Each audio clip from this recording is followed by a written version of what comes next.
Hey, welcome back to another play-by-play with hockey coach Francis directly for the beautiful country of Thailand. An amazing, great. I don't know anymore. Is it Thursday night? It is Thursday night, April 24, 2025. I'm not going to do a play-by-play, but I'm going to come back during the game and talking about the Montreal Canadiens. So before the game start, approximately the next 10 minutes, we're going to talk about what's going on around the NHL. And then when the game starts, we're going to listen to the game. Then at the first intermission, I will be back with you talking about the Montreal Canadiens because Montreal Canadiens trail by now by the 2-0 in the series against the Washington Capitals. And everything's about Patrick Laine. Everything happening right now is all about Patrick Laine because Montreal lose 2-0. So we're going to go diving about this situation at the first intermission between the Toronto Maple Leafs. We present the game tonight. We do two games, two double header tonight at the Hockey Nation. We keep pushing. We show up every night and we try to bring the best of the hockey playoff for 2025 in the NHL. Right now, the Panthers lead 1-0 over the Tampa Bay Lightning. Nate Schmidt. Remember Nate Schmidt? Vancouver Canucks, Winnipeg Jets. And now, he looked like the Bobby Orr of the NHL playoff 2025. He scored his third goal of the playoff. And they don't need Ekblad anymore. Schmidt is looking great to score to take the lead 1-0. The Panthers over the Tampa Bay Lightning. We know the Panthers destroy the Tampa Bay Lightning in the first game. But the score 6-2 if I can record it properly. And it was all about Matthew Tkachuk back in the lineup. Many teams playing the NHL right now with over salary. So they have approximately $95 million, $100 million. Edmonton, the Florida Panthers, they have many teams right now play with over salary. But this is Batman acceptable for the hockey. Batman accept we have no control about the salary cap after the playoff, and let's bring everybody, if you want to do this, fake injuries and put them on the side for 1 month, 2 months, and then bring back during the playoff. Talking about Batman, I would love to have Gary Batman sit with all of us now and ask him, is this still the best referee in a sport major around the world, the NHL referee right now? Because this is maybe the most disappointment and frustration about hockey right there. They are now destroy the beauty of hockey I follow for over 55 years. It's unacceptable to see referee right now, not only Montreal, Washington, and I don't want to put this on the two games the Montreal lose on the referee a lot. It's not about winning or losing.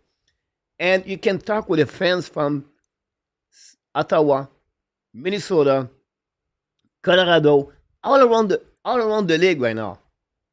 The referee is one reason why right now they destroy the hockey.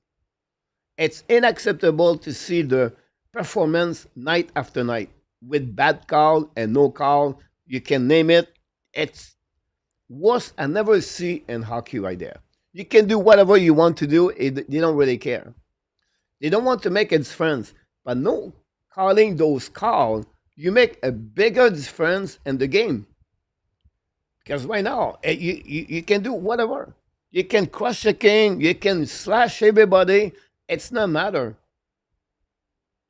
Depends who do it. But this is where right now it's like I shake my head. This is what we are with all the technology in hockey and the world, on the hell, on the financial, the AI, and I can go on the way.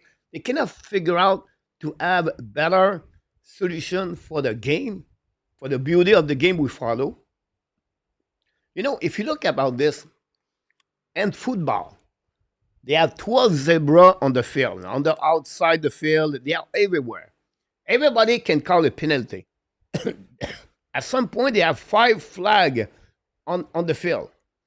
This guy see this guy see this guy see this. Why not the linesman cannot call penalty? Now they're going to have 2 more set of the eyes to see what's going on. The game is fast. The game is quick. and the players are bigger, and right there, because of those situations, the referee cannot see everything. For me, that would be the best solution. Linesman see Gallagher cross checking, broop. Here we go. I can call the penalty.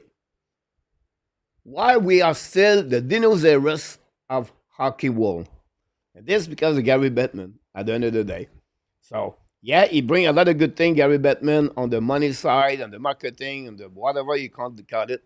But right there, the performance of the referee are destroy all the beauty of what is hockey at the end of the day. Because you have two kinds of rule. A book rule for the season and a book rule for the playoff. We are only at the first round. Every year, the first round, they gave more penalties. Second round, less. Third round, almost nothing. At the four, they're just skating around like a freestyle skating for the referee at the Stanley Cup final.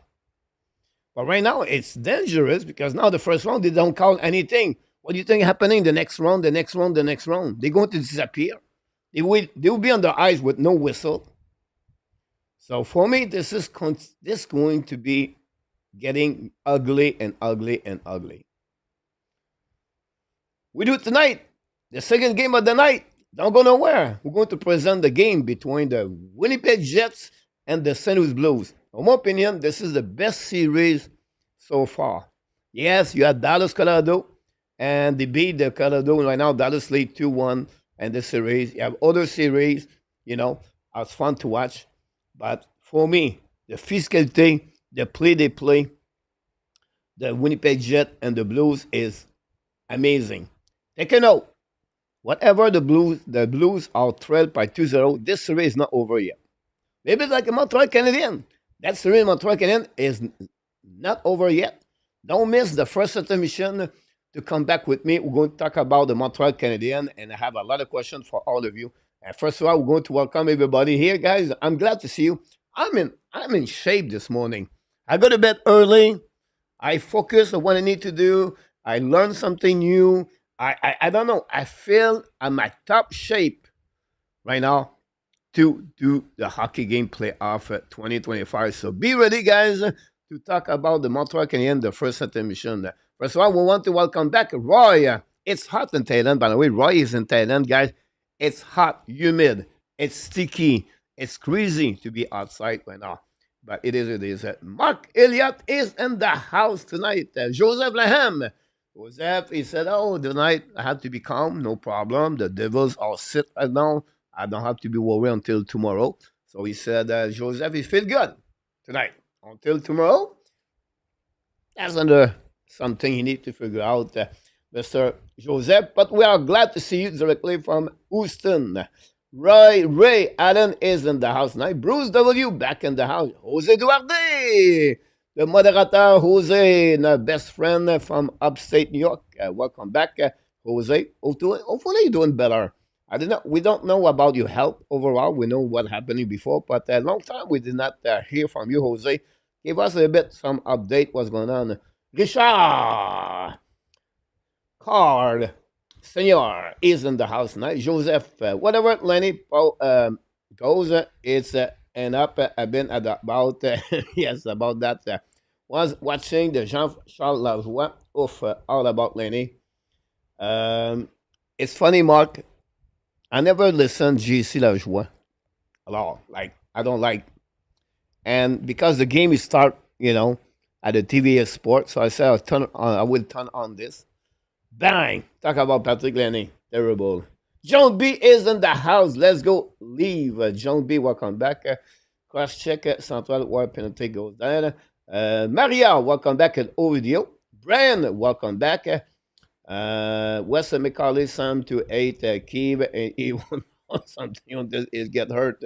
Ovidio. Ron with Kings, welcome back. Ron, I'm going to answer to your question after the game tonight by email. Steve McNair is in the house. Welcome back. And then we have Mr. 1771. Welcome back also. There are a lot of people in the chat. And this summer, it just started. You're absolutely right. The game started. We're going to go to the live game. We're going to start with the Winnipeg Jets. I will see you at the first intermission.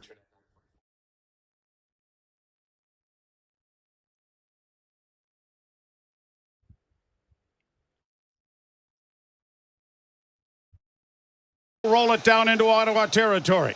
Marner up forechecking as the puck goes around the boards and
props, totals, and the money line. You can even bet on futures like series winners, conference champions, the Stanley Cup champions, and much, much more.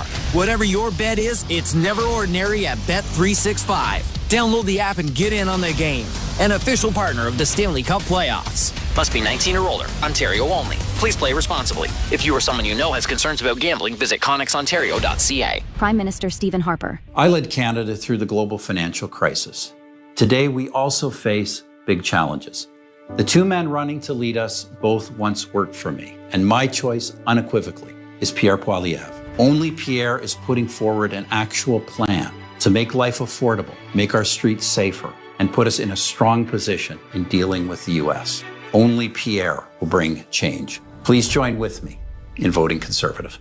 Authorized by the Chief Agent of the Conservative Party of Canada. When you get a Subaru with symmetrical full-time all-wheel drive and class-leading safety included, it's like you also get a Subaru that comes with your very own golf club holder, stadium parking navigator, a basketball team transporter, a remote cottage finder, a beaver spotter, a coach hauler, bear country guide, a family road trip carrier, a muddy road controller, extreme wind stabilizer, plus a... And we're out of time. Subaru is the multi-tool that masters every unpredictable weather condition. Visit your local Subaru dealer for great lease and finance options. You're listening to Toronto Maple Leafs playoff hockey.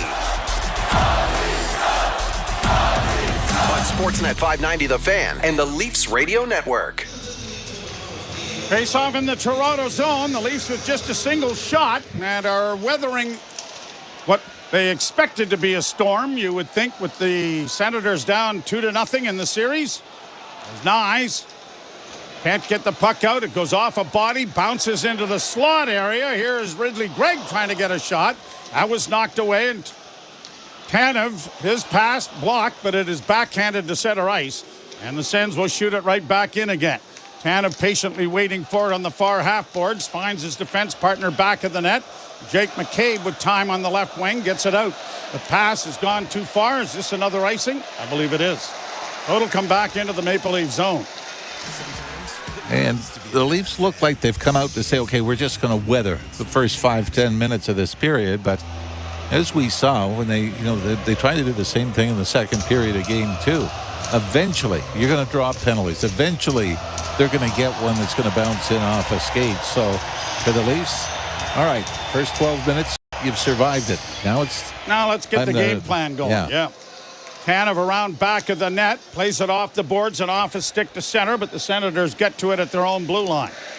Jensen, lead pass, got in over the line. Tkachuk gets it down into the corner. Around back of the net it goes, looking for Stützle in front is Zetterlund. It comes back to the point, off on the near wing, and the Leafs can't get it out. Played along the boards and back of the net into the far corner. Tavares after it as it's deflected and bounces out at center ice. Jensen's going to rattle it right back in again. Oliver Ekman-Larsson pumps it around the boards. It's going to come to the near wing, and now Holmberg is able to deflect it out at center. Leafs get to the line and in. Tavares for Nylander. Nylander into the slot. Can't shoot it. Gets it into the corner. Back into the slot, and a shot by Tavares is stopped by Ullmark. It's a little more long range than I think John Tavares would have liked, but a nice setup by Willie Nylander. The Leafs finally get the puck into the Ottawa zone. Nylander chases it down towards the right wing corner and just turns and spins it back to the high slot. But John Tavares, goal scorers are so good at this, right? I'm going to hang outside the traffic area. Tavares, well known for going to the front of the net and looking for loose pucks, but in this particular play, he sees the traffic all go towards the net. He hangs out to the high slot, and Nylander finds it. Not sure what the crowd's all revved up about. Maybe it was the trumpeter or something. Not sure who's in the building. We haven't seen him. A long shot directed wide of the net by Ullmark. Riley carries down into the corner, was dragged to the ice. The puck goes around to the far side, and it'll be Zetterlund trying to get it out, and he has. Riley getting back to the loose puck back at the Toronto blue line. Quickly gets it ahead, and it's shot by Bobby McMahon down into the zone. Fired around the boards by Tyler Clevin. Trapped over on that side. Leafs get it back again for Domi. Domi working back into the corner. Pacioretty's gone to the front. So Domi in front of the goal. They bang away at it, and down is Ullmark to cover up on it. But the Leafs have had a couple of decent shifts here, as Pacioretty gets into a little bit of a face wash situation going on in front of the Ottawa goal. Ottawa has really initiated the most during the scrums. And it'll be interesting to see how long the officials let it go on. And we've seen Ralphie, they're not even penalizing tackling. But even when they throw, two guys off 4-on-4. See Bobby McMahon looking for the rebound. Obviously, he's going to be met with a little bit of ill humor. 6:47 to go in a scoreless first period. Shots suddenly get a little closer at 6-4. Draw to the right of Linus Ullmark.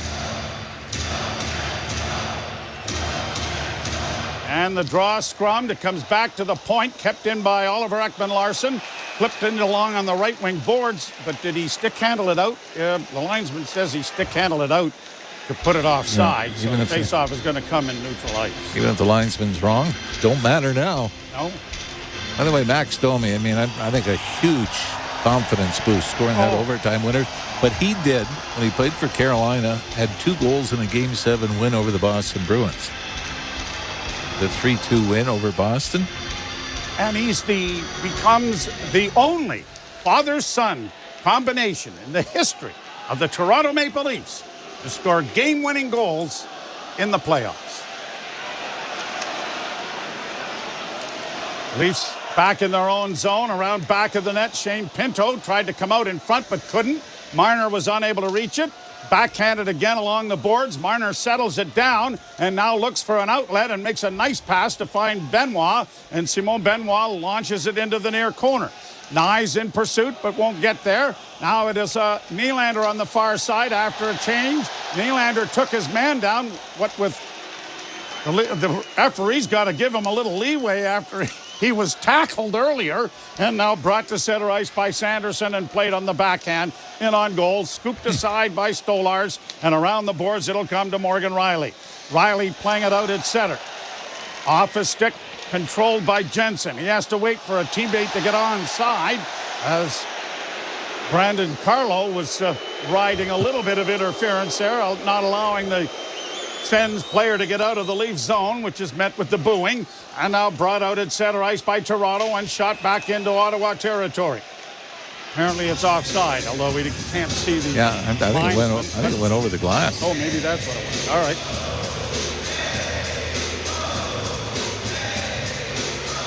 So it is 5:28 left to play here in period number 1. There is no score. And you are listening to Molson Leaf Hockey on Sportsnet 590 The Fan. And The NFL Draft is on Sirius XM. Take your pick on how to listen with the Sirius XM app. The NFL Draft is officially open. NFL Radio brings you every selection and exclusive interviews. 22. Hear insights from the experts that covered the players in college on Sirius XM College Sports Radio. Fantasy Sports Radio forecasts their fantasy football impact. And get instant reaction on Mad Dog Sports Radio. Search NFL Draft on the Sirius XM app. NHL Morning Skate. December 15th, Vancouver Canucks were in the playoffs. And this is when they had that big controversy going on. So they had to do something about it. And they did do something about it. Well, now they're not in the playoffs. You know what? They're not even really close anymore. This is the most absurd season falling apart. The most disappointing team this season of the 32 are the Vancouver Canucks. NHL Morning Skate with Scott Laughlin and Gord Stellick. Weekdays 7 a.m. Eastern on NHL Network Radio, Sirius XM 91, and the Sirius XM app.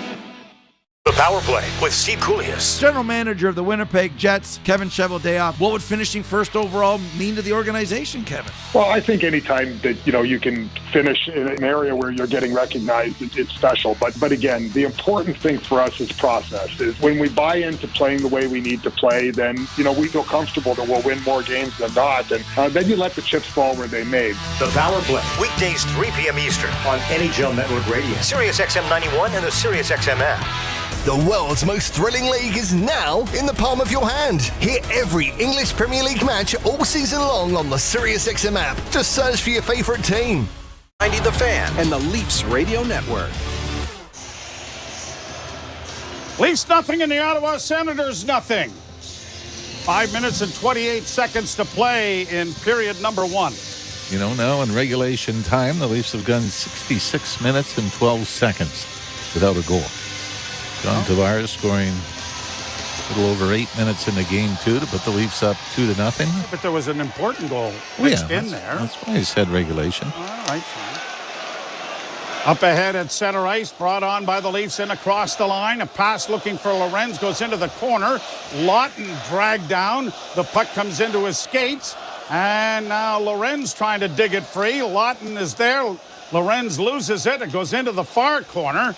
And it'll be Montepallo getting it out at center ice. But a good hit there by, I think that was Lawton, as it goes down into the Senator zone. Chipped around the boards now by Toronto, unable to get to it. Lawton on the near boards as he takes his man down. Then he's taken down. But here is Yarncrook getting it back to the point. But the Leafs were in the midst of changing their defense. And it goes all the way back into the Toronto zone. Jake McCabe will bring it out. And he'll dish it off for Tanev. Left wing feed for Domi. Domi cuts to the middle of the ice. Looks for the far side in front of the goal. Big save. The rebound comes in front of the net again. And Domi couldn't get his stick on it. McMahon had a great chance there, set up by Max Pacioretty. Played around the boards and the Leafs will get it out. Chipped down into Ottawa territory. Puck goes back around the boards and out on the far side. And an icing coming up here against Ottawa. We're now out shooting the Leafs 7-5 with Bobby McMahon and Max Pacioretty working nicely down low, and just a little bit into the skates of Bobby McMahon, but never got a shot really, did he? He just redirected it. But for Pacioretty, it was the only way to get it past Thomas Chabot was to go to Chabot's right to get it to McMahon. But if McMahon had sort of just backed off a little bit and had a little bit better target, that was a tap-in. Face-off won cleanly by the Senators, rattled around the boards and down the ice by Thomas Chabot, which will bring the face-off right back from whence it came, inside the Ottawa zone. 3 minutes and 54 seconds remaining in the first period. That is Stolarz. The big saves that have been made. Stolarz off Tim Stützle in the slot. And the Leafs' very first shot on goal, it was their only shot for about 12 minutes. That was Pontus Holmberg on the right wing side. Got in alone, and Ullmark was able to stuff that out. Chabot plays it out at center, trapped at the red line, backhanded to the blue line, but not into the zone at first, and then launched high into the Toronto corner on the near side. Riley goes back of the net, comes out on the near wing with a pass for Holmberg. Quickly ahead, Nylander breakaway in a goal! And Ullmark comes out nicely, takes the angle, and the slap shot from Nylander, who has a grin on his face, is made by Linus Ullmark. Boy, Nylander's so good at reading the play, as he hangs out around center and then takes off the tape-to-tape pass. Boy, he could have faked that, took one step to his right, and had the entire net. The Daryl Sittler move, yes, on Vladimir Zarilla, the Canada Cup. Ullmark came way out of the goal. He was 2 feet out of the crease when that hit him. And Willie had time, and he had control of the puck, too. He tried to go 5-hole, didn't he? I think he did. 3:31 to play. So Linus Ullmark has answered some questions here in the first period. The draw scrummed. Senators unable to get it up the boards cleanly. Kept in at the point by Tanev. Little give and go. Comes to the near side to McCabe. He doesn't shoot it at the net. Into the corner. Marner gets it back into the slot. There's the shot by McCabe. There's a rebound in front of the net. And it's cleared to an open wing. And the Senators will get it out with Shane Pinto bringing it to the line and in. Rolls off his stick, but it comes back. And a wrist shot by Amadio went well wide. And has caromed off the boards and gone up into the screen. And out of play. Shots on goal just 7-6 now, favoring the Ottawa Senators. I'll be honest, I'm surprised that Ottawa has come out more cautious than aggressive here in this game. I thought this was going to be one of those, 15 hits in the first 3 or 4 minutes, get the crowd into it. The Leafs have just sort of kind of stalled them and frustrated them for the most part in the Toronto end. You know, if the Sens fans spent as much time cheering for their team as cheering against the Leafs, it would certainly probably help. Well, they haven't done it in a while. Well, there's that too, I guess. Played down into the Ottawa zone. They get it out into the neutral ice and down in on the right boards for Giroux. He stops up against Oliver Ekman-Larsson. Shot went off the side of the goal, wide of the net. Punch back to the blue line. Another shot in traffic, stopped by Stolarz. And the Leafs get it out at center ice, and it'll be flipped into the zone by Calle Yarncrook. Lorenz runs into a man back of the net. Both players to the ice as it slides down into the Toronto zone. Don't know if either of them are hurt because it's not on the screen that we're watching. As Pacioretty comes over the boards, now Jensen with a shot kicked away by Stolarz. Another hit on the boards. It's been a physical first period. Played back down into the Toronto end. Riley gets it up on the left wing for Pacioretty. Ahead for McMahon. On to Domi with one man back. Got a shot away, but it was blocked by the defense of Chabot. Centering pass.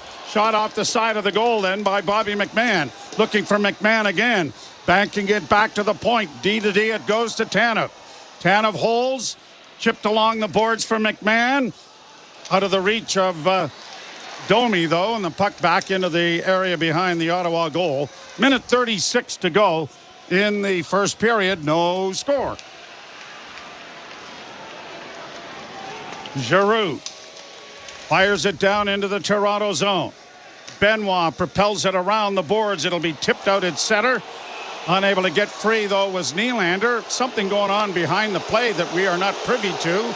Brady Tkachuk is talking to the officials again, rather vociferously, I may add. But it looks like he may be going to the penalty box. Well, that's a shame. See what it is. It was a big collision in behind the Ottawa net. I don't know who got the worst of this. Clevin saw Lorenz coming, and he stuck out the rear end and backpedaled a little bit. Oh, that's what it is. Yeah, Holmberg took a high stick. Tkachuk on an elbow into the face of Connors Holmberg. And boy, how disastrous this could be. I have no idea how you can argue this. So the draw in the Ottawa zone. The Leafs on the power play, 4 of 7. The draw won by Tavares. Back to the blue line is Matthews. Now to Marner. Quickly into the corner for Willie. Passing in front and it hit a stick. It comes back now and is grabbed off by Tavares. Tavares plays it back to the blue line to Marner. Wrist shot coming blocked. Rebound back of the net. Tavares in the far corner. Back to the blue line. Another pass by Marner. He can't get it past the first defender. Has it again. Pass into the corner. Tavares coming out in front. And Nyes couldn't redirect it, and it's shot down the ice by Ottawa. 47 seconds left in the period. Leafs trying to get it in over the line. Matthews does, but can't get a bouncing puck. Then he did get a bouncing puck to behave. It comes around back on the corner. Tavares on the far half boards. Leaves it for Matthews. Matthews to Tavares. Tavares trying to jam it in on the short side, and it went off a stick, and it is shot down the ice now by Ottawa. Boy, he still looks dangerous, so doesn't it? The power play. They're taking it to the net a lot. 15 seconds left in the period. 55 in the power play. Nyes down the left wing boards into the corner. Got it around back of the net. Matthews can't come up with it. Pinned to the boards there by Gregg. And the final 2 seconds ticking down here. And that'll do it. And another penalty coming here. For cross-checking. Is Nyes getting it or Matthews? Not sure. It looks like the Leafs are going to get this. I thought it was Thomas Chabot was the one throwing the cross-checks early. And the official decides, no, we're going to even things up here. We took one captain off. We owe it to the other captain to send him off. I think if we get a look at the replay, there are a lot of cross-checks thrown by Chabot in behind the net. We're going to see everybody just scrambling. Chabot, 2, 3, 4, 5, 6, 7. And Matthews gets, oh my goodness, 6 cross checks by Chabot. Matthews delivers one in retaliation, and he gets the. I have no the idea what the official saw. I mean, that's wow. Yeah, I mean, this is. I realize we sound like homers, but we're just looking and saying that we're seeing a replay. We haven't seen anything.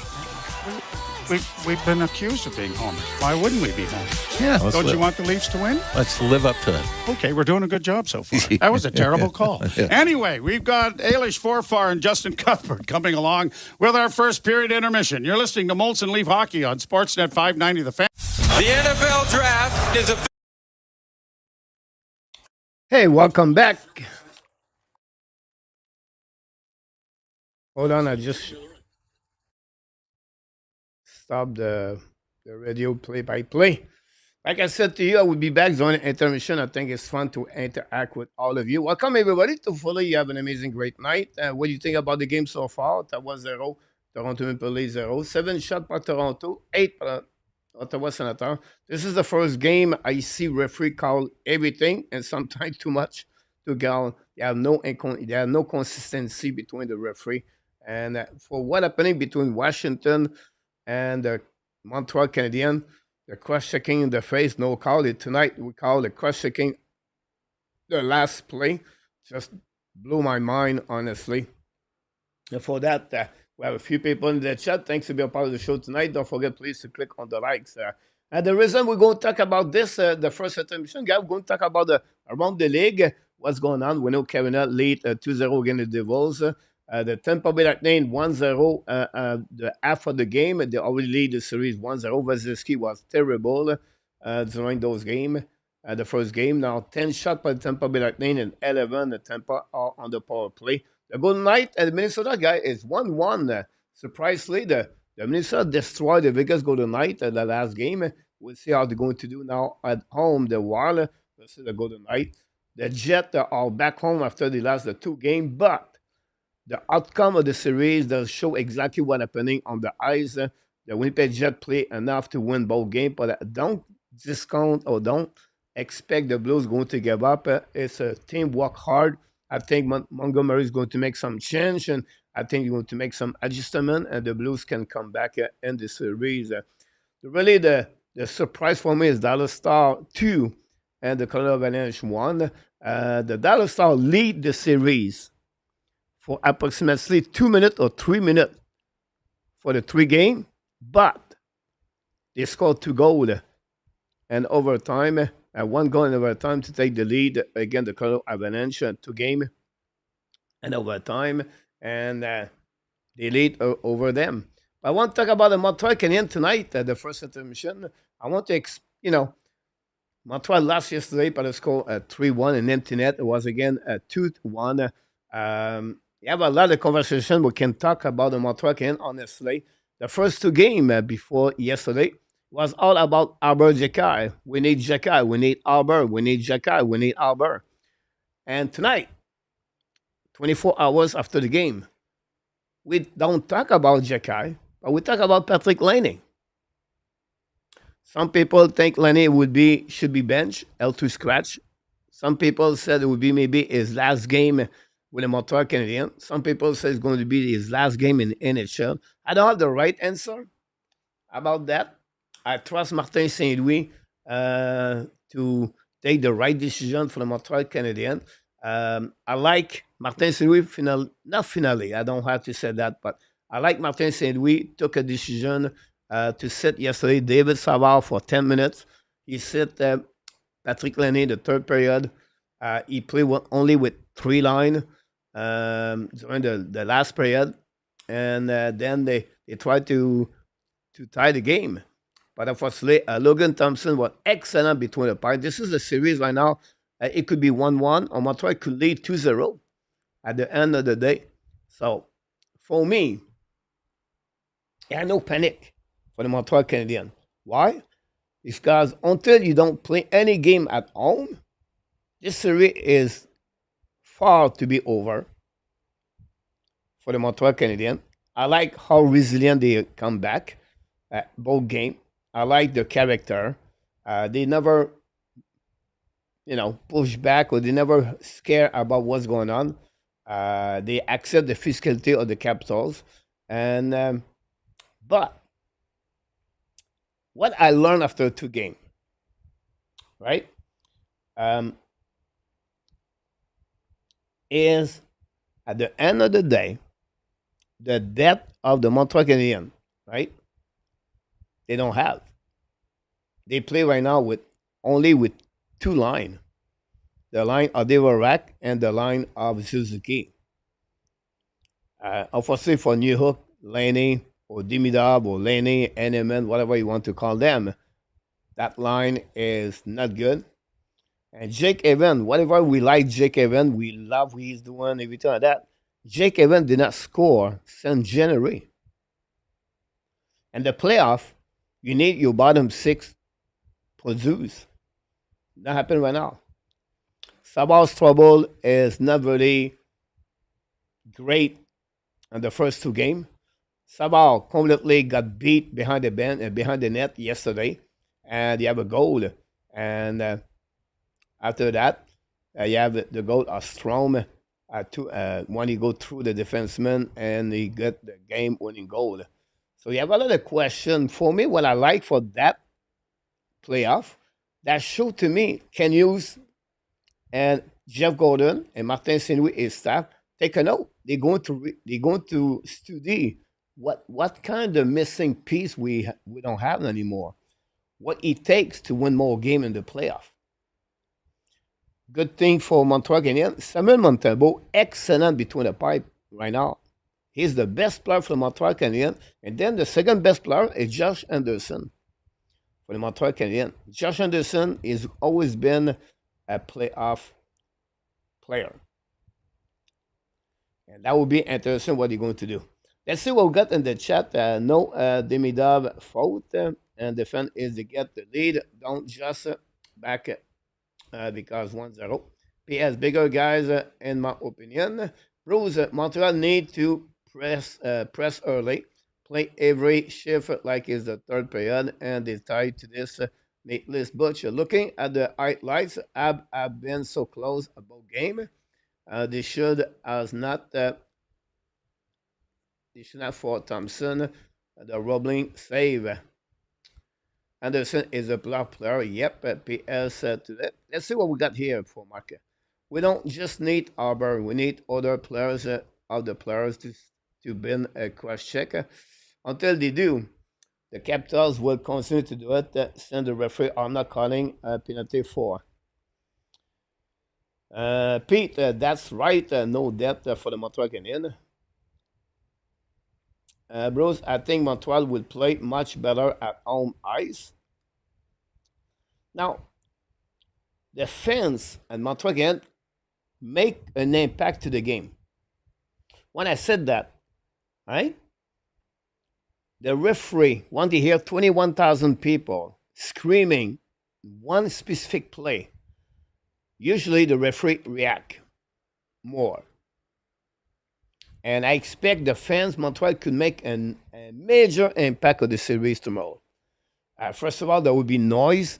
There will be loud. This is the first time from 2018? There are people in the stand faced to in the NHL playoff. This tomorrow will be crazy, guys. That will be amazing. And again, I think it's a great learning experience. This series, whatever we're losing in 4 and 5 and 6, 7, or we're winning, right? At the end of the day, this is a great for the future of the Montreal Canadiens. They learned a lot for that. You can see a Demidov intimate by the physicality of the Capitals. You see a Demidov struggling the first 2 games of the playoff. That's okay. Nothing wrong with that. And but he's not the only one, you know. They are a little bit more scared from from the shadow. Hudson Cooley get destroyed every shift. The Capitals are one word: go after them. And Cooley has not been an impact. I always said, Montreal have to win with 3 players: the goaltender, the best defenseman, Cooley, and the best forward, Suzuki.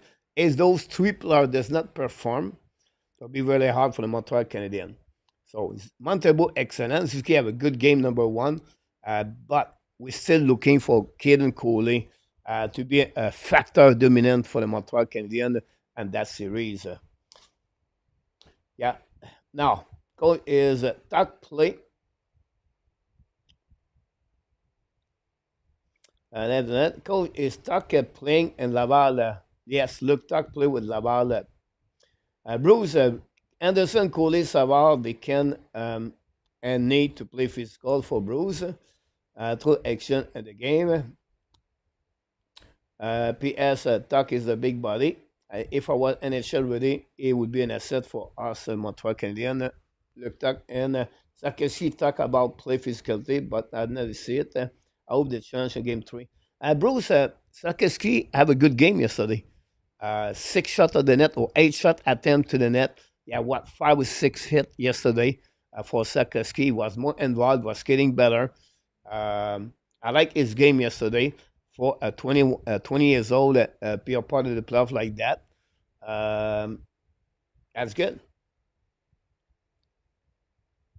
But let's talk about Patrick Laine.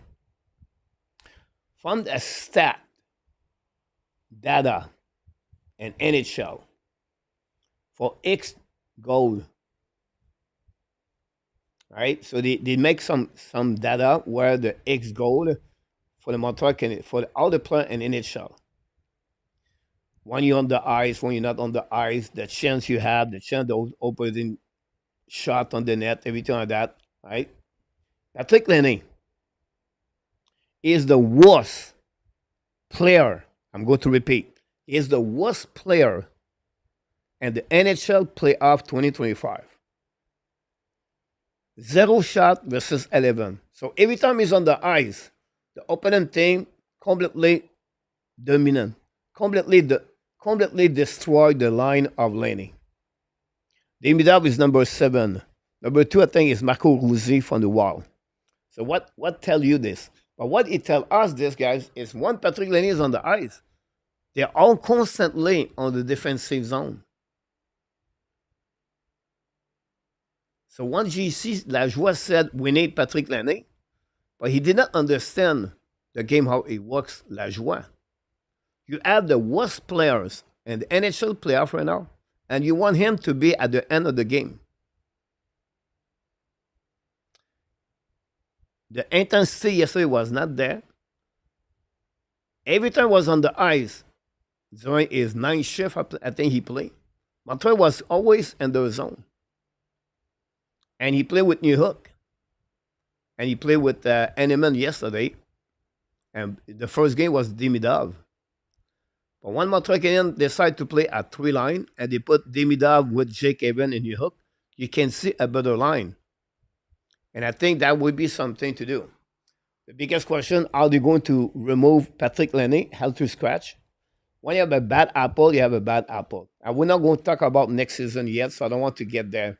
But can Martin Saint-Louis make some change for game number 3? If you remove Laine, are they going to bring Jekai or Peseda? Are they going to decide to go with 11 forward, 7 defensemen? I never hear, all my life I follow hockey, a defenseman said, we like to play with 7 defensemen.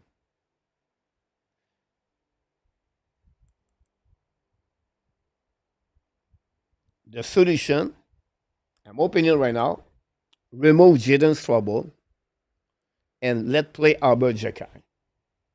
Keep Patrick Laine, buy him a nice sofa, couch at the end of the bench, let him sit there, and he's going to have the best tickets in the house against them. You have a power play, you can use him. But right now, Laine does not help the Montreal Canadiens. I think it's time now, and I knew Martin Saint-Louis is not going to use Jekai on the road. Now he can use Jekai at home. Why coach at home, not on the road? Because now you have the last word to put whoever is on the ice. PL Dubois have a great series so far. They shut down the first line for the Montreal Canadiens. Now, at home, Martin St. Louis take a decision and say, you know what? When I'm going to use Patrick Dubois and maybe use the line of Devorak example. We'll see. But this is what could happen about that. We'll see what we got in the chat, guys, before we move on. The next 3 minutes.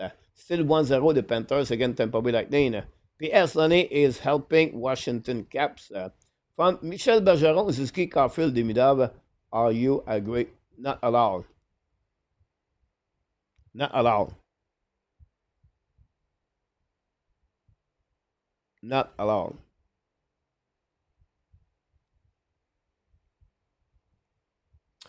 Is at least a veteran is helping play off. He was not look bad. Some make it out. Bruce, I don't know who you're talking about, Bruce.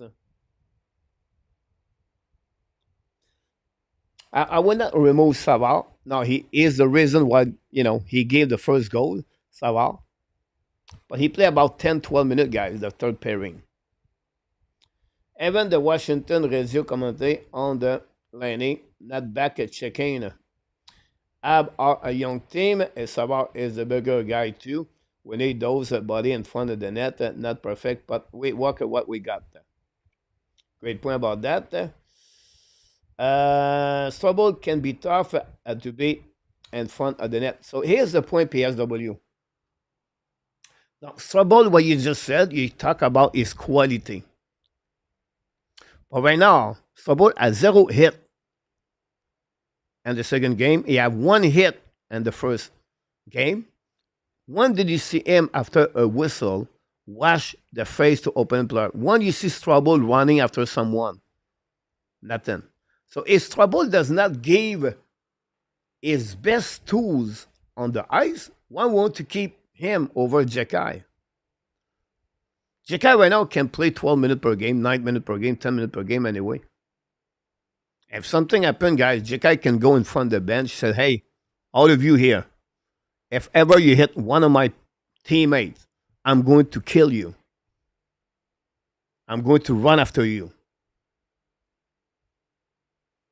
You know what? If you take a penalty, that's okay. But no one anymore is going to cross-checking anyone. This is what I want Montreal Canadiens to be more aggressive. You don't need to be Jekai to do that. Anderson did it yesterday. But what's trouble yesterday? Right? We have too many soft players. And that's negative when I say soft. Suzuki cannot hit. Sakiski, he don't want to hit, but he could. He does not want. Lenny does not hit. Newhook does not hit. Dimitrov cannot hit. Eneman cannot. He hit for checking, but after the whistle, Eneman never go in the face of anyone. Amias does not hit. Gallagher does not hit after the whistle. He's 5'7", 5'9". Devorak is not to kill anyone. And then you have Jake Evans. Madison, Hudson, Savard. Maybe. That's not work. So at some point, when the play will be over, guys, they're going to realize Montreal Canadiens need to add better physicality inside the team. Bigger. I apologize, guys. We could talk about this all night, but the game is back and the game, and we want to expand. And we'll be back at the second period, guys, if you don't mind.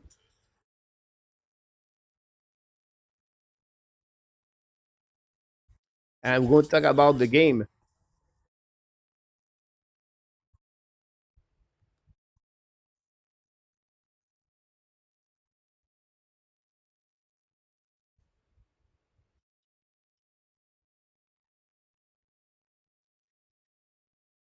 Turn, twisted, then Ridley Gregg poked the puck off his stick, and William extended his left leg to knock him down, and Gregg goes down, and Nylander goes in. Penalty box, 5-on-3, man advantage for the Senators for the potential of a minute 15. They would certainly like to score in that period and then stay on the power play. It all starts with a face-off. Tkachuk wins it cleanly.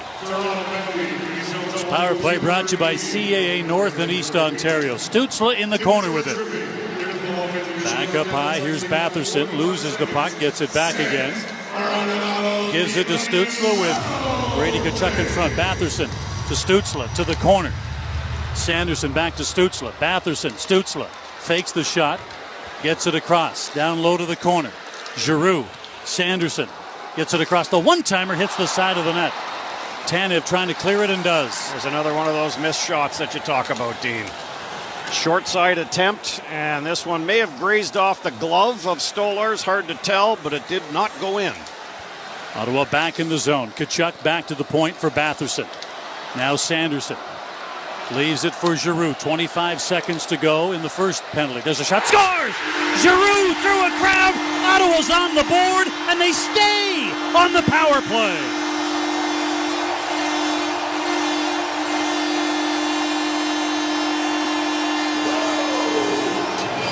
1 minute 38 seconds into this second period. The Senators get a massive break with a 5-on-3 as we watch time tick down. Claude Giroux simply took the puck to the front of the net. The slot area from about 40 feet out. Took a nice little soft pass. Look. I think he looked over to his right. That he may have frozen Stolarz a little bit. In any case, Stolarz deep in his net, and this one beats him blocker side. Giroux's first of postseason gives Ottawa. One of your guys tied up and you're down 5-on-3. And Giroux just sifts it through the maze and beats Stolarz blocker side. Ottawa 1-0. Minute left in the power play now. As it's played in over the line and knocked by Marner out at center ice and down into Ottawa territory. I think the first power play goal of second power play goal of the series for the Ottawa Senators. Brought in over the line. Batherson on the left wing side for Tkachuk. He takes it into the corner. Now back of the net it goes. Stützle trying to get it in front and sweep it wide of the goal as it comes to the left wing side. Sanderson sending it around the boards. It'll be trapped over there by Stützle. Stützle looking in front of the net, trying to find Batherson. It's knocked off his stick. Comes to the near side. Big save made there by Stolarz. Another shot wide. Cleared into the corner then by McCabe. Kept alive by Ottawa. Far side it goes. Trying to get a pass into the slot as they come back to the point. Sanderson, the one-timer then on the near boards by Dylan Cousins was blocked. 3 seconds left in the penalty. Sanderson to the far side. Gets it in the slot again. A shot. Blockered away. High in the air it goes. And it's trickled wide of the net. I think Stolarz thought that was into the screen. Nylander is able to poke it out into the center ice area. Boy, Brandon Carlo broke his stick as well. So the Leafs were actually back down almost 5-on-3. Played in over the line by Ottawa. A pass into the slot that Tkachuk didn't handle. He's able to take it away from Nylander, though, and got a shot away. Knocked down by Stolarz, who's able to cover up on it. Benoit, is rattled down by Shane Pinto. Both are going to go off. This is all Francis Stolarz. Yeah, I mean, this is obviously the worst part is giving up the goal, but the Leafs took both those penalties in the offensive zone. Yeah, Benoit has done what Ottawa's done after every penalty, which is give a Senator a shot for coming in on Stolarz. Like all Benoit does is put his hand on the helmet of Pinto, who drops like a sack of hammers. Pinto gets up and drills Benoit. And then Brady Tkachuk is chirping Benoit all the way to the penalty box. Well, Francis Stolarz has had a busy first, 13 minutes, 13 seconds. He has made every call that has been adjudicated in this one.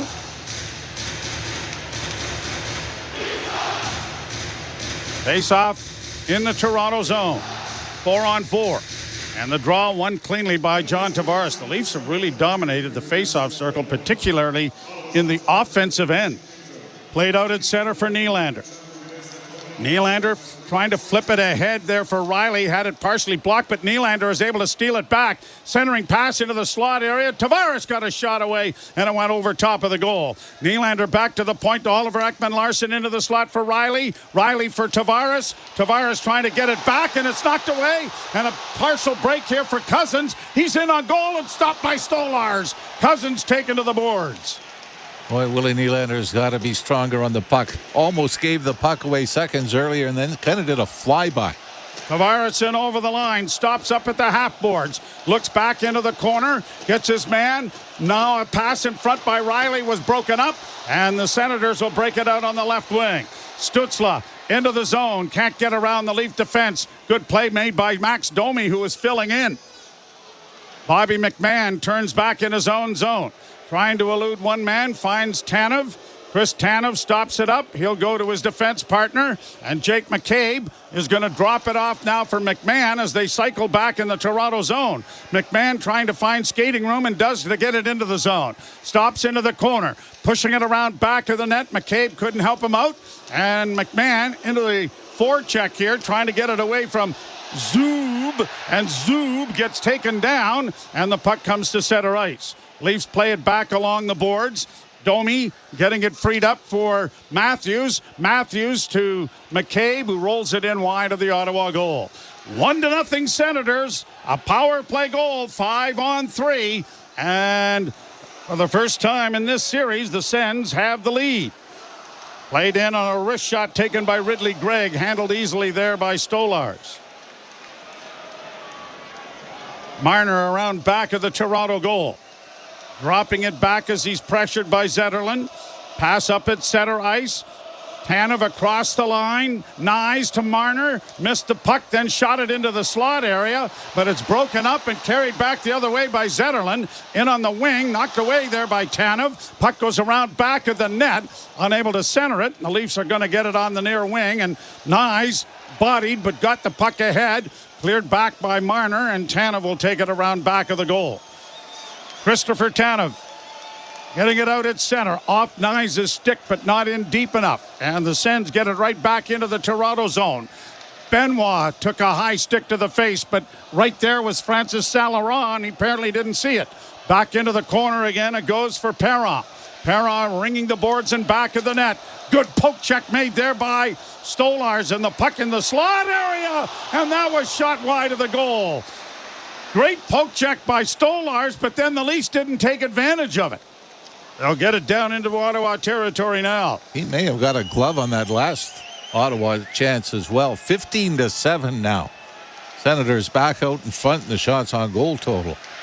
Played into the Toronto blue line area, shot in over the line, and the Leafs will regroup back in their own end with Morgan Riley. Looking up ice, finds Brandon Carlo. Carlo up the middle for Pontus Holmberg across the line to the left wing side. Dropping it back for Riley. Now to Carlo. Wrist shot coming. That deflected wide of the Ottawa goal. Nylander on the far boards got it into the slot, but it was just out of the reach of John Tavares. And now here are the Senators starting out of their own end. Nick Jensen lays it down into the Toronto end. Stolarz out of the goal to play it off to the defense. Oliver Ekman-Larsson looks up ice, got it out to the blue line, rink wide for Domi. Max is in over the line into the slot with a shot that was blocked. Big rebound, but it goes to the far side, and Shabbat gets it ahead at center ice now for Zetterlund. Zetterlund over the line, had it knocked away, and it's cleared up on the wing, and it's going to go out at center ice, and Domi has it again. Got it freed up for Bobby McMahon. McMahon trying to get through the defense, but had it knocked away by Shabbat. Sens will counter and get it back into the Toronto zone. Batherson couldn't penetrate. Now Tanev gets it right back out into the center ice area. Now we got a whistle here for something. Is that playing the puck with a high stick, or is it an Ottawa penalty? I don't know, because we can't see the official on the screen, so we really can't tell you. And I think we're going to a commercial break here, so we will find out what's going on when we get back, as Ottawa has a 1-0 lead on a goal by Claude Giroux. You're listening to Molson Leaf Hockey on Sportsnet 590 The Fan and the Maple Leafs Radio Network. Want to get in on the action for the Stanley Cup playoffs? At Bet365, we've got you. From game props, player props, totals, and the money line. You can even bet on futures like series winners, conference champions, the Stanley Cup champions, and much, much more. Whatever your bet is, it's never ordinary at Bet365. Download the app and get in on the game. An official partner of the Stanley Cup playoffs. Must be 19 or older. Ontario only. Please play responsibly. If you or someone you know has concerns about gambling, visit connexontario.ca. When you get a Subaru with symmetrical full-time all-wheel drive and class-leading safety included, it's like you also get a Subaru that comes with your very own golf club holder, stadium parking navigator, a basketball team transporter, a remote cottage finder, a beaver spotter, a coach hauler, bear country guide, a family road trip carrier, a muddy road controller, extreme wind stabilizer, plus a... And we're out of time. Subaru is the multi-tool that masters every unpredictable weather condition. Visit your local Subaru dealer for great lease and finance options. Heard of Uline? You know, the have-it-all in-stock, ready-to-deliver shipping and industrial supply specialists. The company that does things for you that are unheard of, like keeping 41,000 items in stock in our own warehouses. With customer service reps on the line to get you what you need when you need it 24/7, 365 every time. Maybe you heard it here first. Want to hear more? Visit uline.ca. ULINE, your shipping and industrial supply specialists. You're listening to Toronto Maple Leafs playoff hockey on Sportsnet 590 The Fan and the Leafs Radio Network. Joe Bowen and Jim Ralph back with you. And is there a penalty or not? Yes. Okay. It appears that Stutzla has... No. Okay. You were wrong. Batherson gets the penalty. I thought it showed. Well, they showed, and then they don't show, and then you don't know. And anyway, the Leafs on the power play for the second time in the game. Bar is kicked out. Matthews comes in for the draw.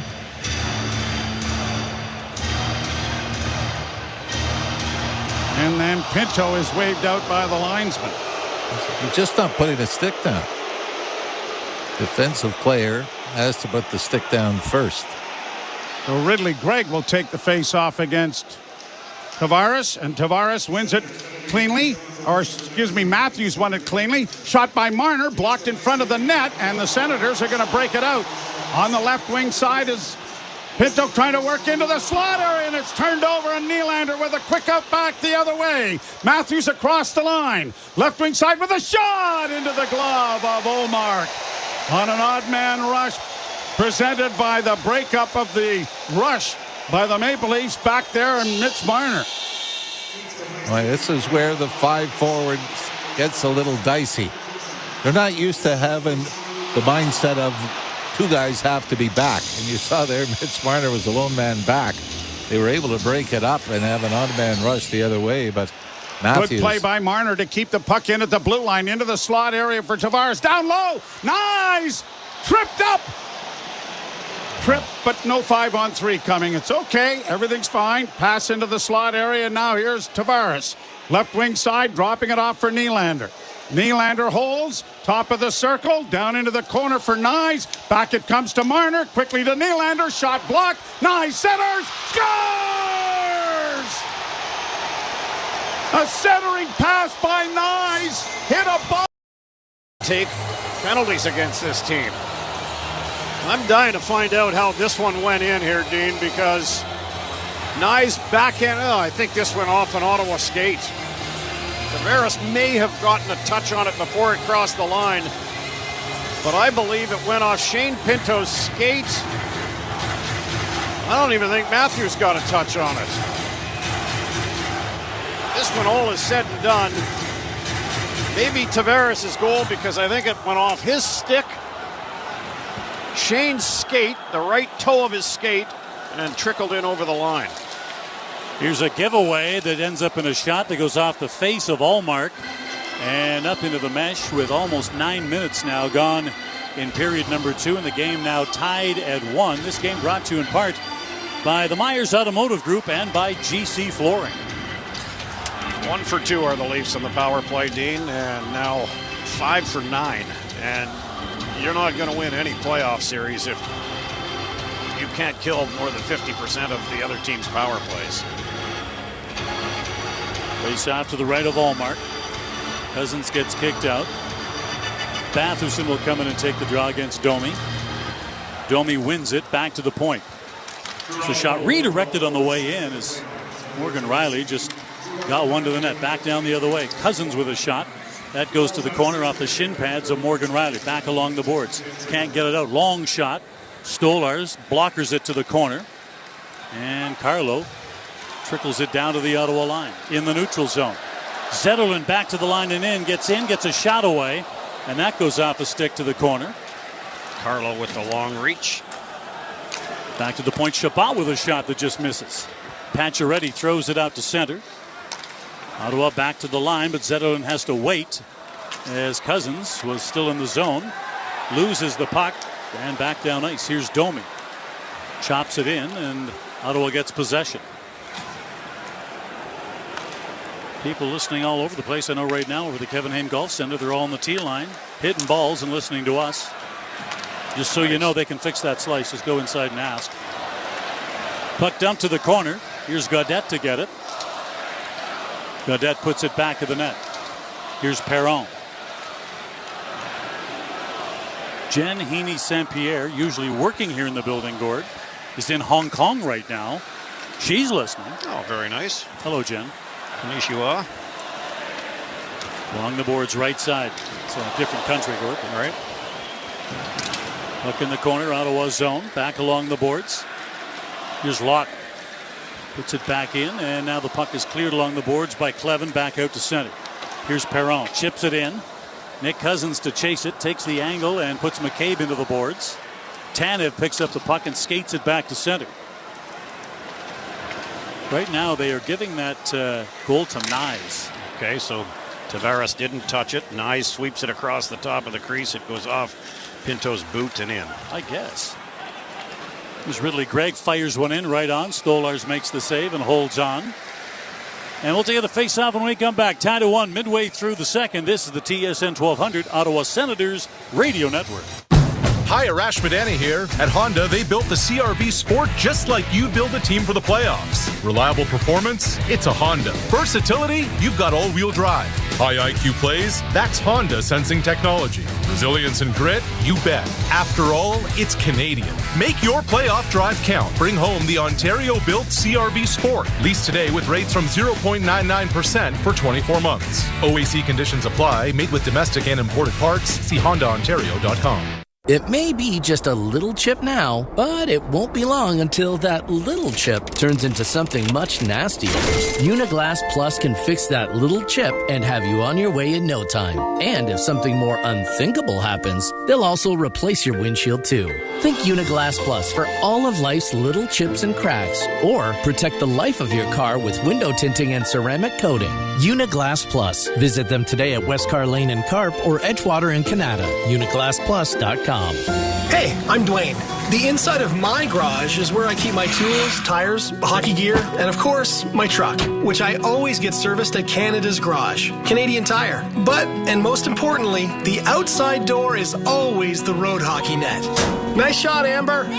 Thanks, Dwayne. And you too, Amber. No probs. At Canada's Garage, we have over 150 bays in the Ottawa area, experienced service technicians, and great deals year-round. Just check the website for what's on right now. Canadian Tire, Canada's Garage.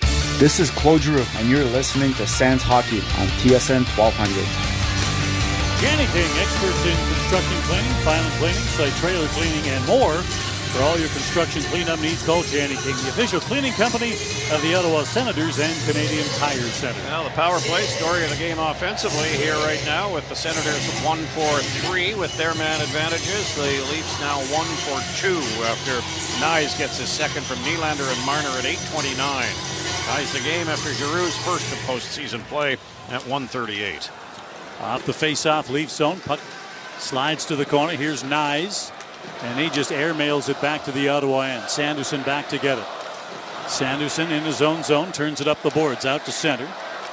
Gets it ahead and Pinto. Chips it down to the line. Tip to the corner. Here's Sanderson in to get it.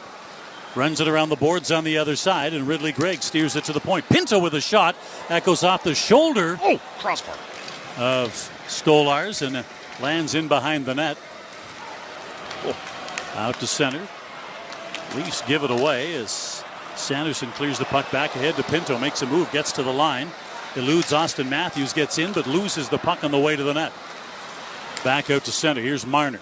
Floats the puck ahead to center. Matthews as Nyes. Nick Jensen just got shaken up here, Dean. I think he collided with Nyes. But cleared back down, and here is Jensen with it. Ahead to center. Bounce to the line. Here's Stützle in the zone. Stützle takes a hit, but steers the puck in behind the net. Round the boards it goes. Brady Tkachuk puts it back to the corner again. Here's Giroux. Giroux dealing with Carlos. Stützle comes in to help, but Holmberg sends the puck ahead, and the Leafs break it out 3-on-2. Right side to the line. Morgan Riley gets in, finds the late man, but that's broken up, and Ottawa counters back. Tkachuk and Stützle to the line. Tkachuk takes it in deep. Tkachuk to the corner, pokes it back of the net.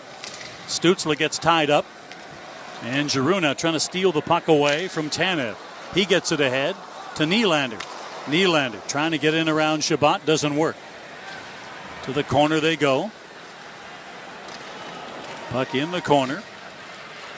Everybody's scraping for it. Finally comes free.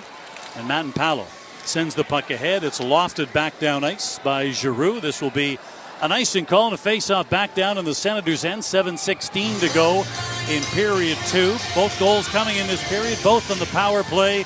Giroux for Ottawa, Nyes for Toronto. Well, and I'm keeping the eye on the statistics in the face-off circle here, Dean. And I mean, every possession in the offensive zone, whoever it might be, is so critical. Max Domi's going to take this draw against Claude Giroux. And at the end of the first period, the Leafs had won 67% of the face-offs. At the end of, at this point here with 7:16 to go, they continue to win 67% of the face-offs. Brady Tkachuk has left the ice and is not on the Ottawa bench. He went off holding what appeared to be his left groin and has gone to the locker room. Back to the point. Shot through traffic. Doesn't get through the traffic. Lying there. Picked up by Giroux. Sends it around the boards. Back to the line. Tanev holds it in. Back to the corner. Here's Shabbat. Plays it to the open side. Cousins comes in. Knocks down his man. Puck tipped along the boards by Matt Palo. Intended for Stützle, but he had no clue the puck was behind him. Well, he was exiting the zone, Dean, before looking. Back to the side of the net. Domi couldn't get through. Here's a steal and out to center. Here's Stützle to the line. Plays the puck in, but not deep enough. Heads off on a change, and that gives the Leafs a counter as the puck is lobbed from center by McMahon back in the Ottawa end. In behind the net now. Here's Matt Palo with it. Moves it ahead. Cousins bounces it down to the line. Chipped ahead to the line, but back out by Perron. And that's an offside call. 6:22 remaining in this period. This game brought to you in part by Great Canadian Oil Change and by Lazy Boy Home Furniture and Decor. Well, we will certainly keep an eye on the Ottawa tunnel and the bench to see if and when Brady Tkachuk does return to the bench. It looks like he's back there now, although I do not see him. He's easy to identify. He's the one with the C on the jersey. And that great playoff mustache and beard. Okay, well, it's not that good. But you got to really zoom in then, Dean, and that'll make it more identifiable. Yes, but he is back on the bench. We've employed the Hubble Space Telescope to try and define that Tkachuk beard and mustache combination. Puck along the boards, Ottawa zone. Here's Järnkrok in the corner. Jensen dealing with him. On the other side, here's Perron in to secure the puck. Back of the net. Jensen bouncing it out to center. Here's Nick Cousins. To the line and in for Gaudette. Runs it around the boards. On the other side, Nick Cousins back to the point. Gets it across. Here's Sanderson. Back to Zub. His shot deflected in front, just missed. Back along the boards in the corner. Nick Jensen tries to come in and get it. Puck is cleared away, but not out. Held in by Giroux. On the turn with it now. And Stützle goes down as, again, this time it is Steven Lorentz who throws a knee out to take down Tim Stützle, and the Ottawa players are trying to get at him. Well, that can injure players doing that. Yeah, without question. Jake Sanderson took the first poke at him, and then Scott Lawton came in, and now Lawton has words for Stützle. Ottawa back on the power play when we come back. You're listening to Sens Hockey on the TSN 1200 Ottawa Senators Radio Network. Hi, it's Keith and April from Bean Chevrolet Buick GMC. With so much going on, we want everyone to know it's super service as usual at beancars.ca. Yes, we can tackle virtually any issue customers have with a car, truck, or SUV. And with our truck center now fully staffed, we're doing safeties on trucks right up to 5 tons. We increase our inventory of parts and tires before tariffs so we can keep prices down longer. Our collision center is ready to handle any accident repairs you need. And we can even crown spray your vehicle at Almont Crown. Book an appointment online today at beancars.ca. Shoeless Joe's Orleans and Shoeless Joe's Kempville are the spot for hockey and the Battle of Ontario. Get in on the action with the True North Playoff Menu. Proudly Canadian, available for a limited time, and built for game night. Dine in for your shot to win playoff tickets. One guest is going. It could be you. Don't miss out on the hockey action and visit shoelessjoes.ca to reserve now. Shoeless Joe's Sports Grill, where Canada watches hockey.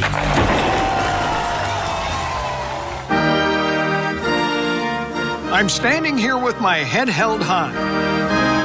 For Canada. Hi, Brian Williams here. You know, over the years, I have been fortunate to work so many big international sporting events in so many different countries. And regardless of the country, the reaction was the same. Respect and admiration for Canadians and Canada. Shop as if your country depends on it. Keep your money in Canada for Canada. This is TSN 1200 Ottawa. Lorentz off of the box, 2 for tripping, and that's the second time in this period where a Toronto player has used his knee to trip a player, which is incredibly dangerous. The first one was Nylander on Ridley Gregg. That was a penalty, and this was also a penalty, but the kneeing form of tripping is so dangerous. Off to the right of Anthony Stolarz. Ottawa 1 for 3 with the man advantage. Brady Tkachuk to take this draw against Austin Matthews. Power play brought to you by CAA North and East Ontario. Back to the point, off the draw. Sanderson to Cousins. Down low to the corner. Here's Batherson on the goal line. Cousins has the puck, wick off his stick, back out to center. Puck in the corner, Dean, to the right of Anthony Stolarz. Not one member of the Senators was in front of the net. Huge difference between Ottawa's and Toronto's power plays. Puck in the corner, Leafs get it, and it's lobbed back down ice by Mitch Marner. All perimeter play, looking for the pass. Throw it into the bee's nest and see what happens. The Leafs have scored a couple of power play goals that way. To the line, here's Batherson in. Sends it around the boards on the other side. Brady Tkachuk down the wall. To Stützle, back to the point. Sanderson gets it across. Dylan Cousins to the corner. Here's Batherson out the other side. Plays it across. Stützle drops it back. Sanderson just barely got there to hold it in. Back up high. Cousins. Sanderson. His shot. Blocker save as it goes off the blocker into the mesh. Stolarz got a good piece of it. Yeah, he did. He have a real good reaction from Anthony Stolarz and a quick release from Jake Sanderson. He finished the regular season with 11 goals, including 5 on the power play, and 4 or 5 of them were blocker side, ripping it short side. This one was from midpoint. Stolarz fought off the screen of Batherson out in front, extended the right arm, blockered this into the safety netting behind him. Face off to his right. Giroux to take the drop against Scott Lawton. Giroux wins the drop. Back to the point. Here's Chabot. 45 seconds to go in the power play. Chabot at the point to Giroux. Ridley Gregg in front. Here's Chabot. Giroux. Giroux sends it in front for a tip play, and the puck is hacked back out and down. Anthony Stolarz got aggressive there, Dean. I think he got a stick there to deflect that away. The intended receiver was Ridley Gregg, parked on the other side of the crease. Back up ice.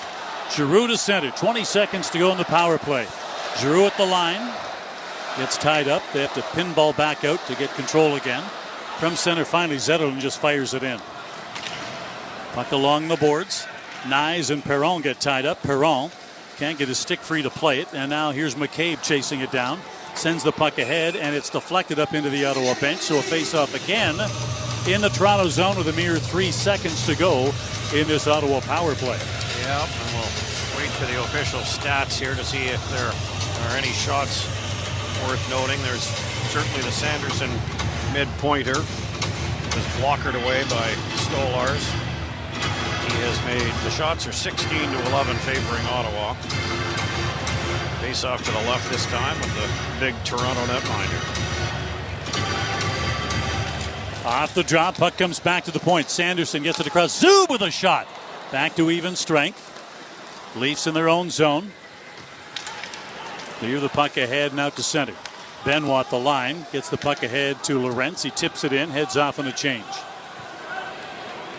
Here's Sanderson to the corner. Zub sends it to center. Amadio at the line, tries to swing around but then loses the puck to Tavares. Here's Tavares to the Ottawa line. Tries to get in, turns the corner, tries to wrap around, wouldn't work. Oh. That was close. It was close. Here's Tavares again. Lays the puck across for Nylander in front. Morgan Rielly gives it back. Nylander cuts in. Puck hops off the stick and lands back of the net.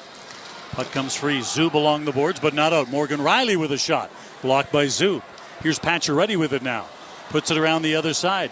Carlo comes in from the point to keep it alive. Back of the net. Zub. Back to Sanderson. And Ottawa now out to center. Puck knocked down and Ottawa won't get a change. Holmberg is back inside the zone. Well, we're talking 65 seconds worth of shift length here for the Pinto line. Senators need to make a smart, simple play like that to get everybody off the ice. Nick Cousins tips it in, and everybody does get off the ice as Tanev is down in his own end to get the puck. Out to center, lead pass. Here's Holmberg with it. For Tanev to the Ottawa line and in. Tanev gets in, drops it for Domi. Domi cuts across his shot, and that is blocked as he gets dumped. Puck loose in the corner and over to get it. Here's Jensen. Steers the puck ahead, out to center. Stützle to the line for Brady Tkachuk. Tkachuk tries to fend off Ekman Larsson and does, but needs some help with the puck. He is taken down in behind the net as he gets wrangled up in the stick of Ekman Larsson.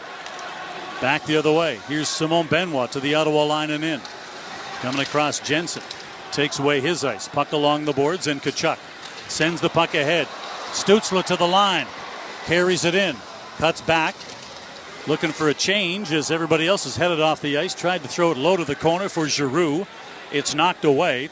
And now a full change for both teams. Final minute of play here in the second.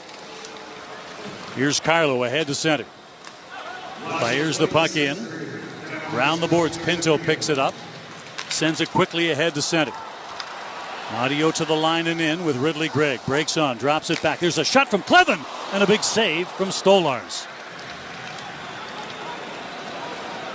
Puck sent ahead by Morgan Rielly. Back out to center. Cross ice to the line. Here's Nylander. Drops it back. There's a shot that misses. Rebound chance. Centering pass. A sprawling Ullmark makes the save. He's lost his stick. Back to the point it comes. Morgan Rielly throws through the box. Tavares sends it in front. Bouncing puck. And Ullmark finds it and holds it.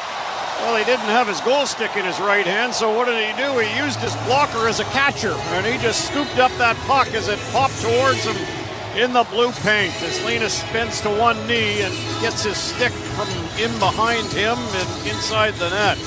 John Tavares with two glorious chances, including one from behind the net where I'm fully certain he was trying to bank this off Ullmark Dean as he was sprawling to get himself back inside the crease and upright. In any case, he got hit by the puck, but it bounced away from him on that second opportunity from Tavares from below the goal line. Face off to the right of Ullmark. That's a good flurry there for the Leafs here with 25 seconds left in the period. Face off to the right off the draw. Here's Matthews back to the point. Tanev winds, fires looking for a tip, and it is redirected by Marner up into the mesh. So another face off inside the Ottawa zone. 18.7 seconds now remaining in the period. I can't believe the difference in zone times for either team here, Dean, when there are certain players on the ice. The Leafs top three, obviously, and they've got William Nylander out there with Matthews, Marner. They just seem, they make simple plays. And throwing it to the net, throwing the puck to the net and getting deflections out in front. Can't get much simpler than that. Here's Marner off the draw, all the way back to the point with it. Cuts back, but loses the puck. And Ekman Larsson tries to bring it back in, but offside the call. Face off this time will come outside the Ottawa line. Now 8.9 seconds to go. And Forsberg is heading off the bench a bit early. Wants to get that first coolest jug of Gatorade. Ridley Gregg will head off as Gaudette will come out and take his draw against Lawton. Off the drop, Gaudette wins it. And here's Zub ahead to center. And through the neutral zone, puck is knocked down and back the other way. It's sent to the Ottawa line as time expires. 100% of the goal scoring in this game came in this period. It's 1-1 after 2. And 100% of the goals scored on the power play. Giroux with his first of the series, Nyes with his second of the series. They came in about a 7-minute span, and we go to period number 3, deadlocked at 1. Good period again for Ottawa, Dean. They just seem to can't find the knack around the offensive net, as Anthony Stolarz has looked very sharp, and in particular the Leafs have done a terrific job again of preventing a whole lot from getting to them. At the end of 2 here at Canadian Tire Center, the Senators and the Leafs tied at 1. In a moment, the second intermission with Graham and Brad, brought to you by the Myers Automotive Group. You're listening to the TSN 1200, Ottawa Senators Radio Network. Daily reminder, Walmart has low prices on all your weekly grocery essentials. And right now, you can save 93 cents on a pack of tasty, great value sliced bacon. On for only $4.94 each. Walmart. Save money. Live better. Today we're witnessing the annual winter tire migration at Mr. Lube Plus.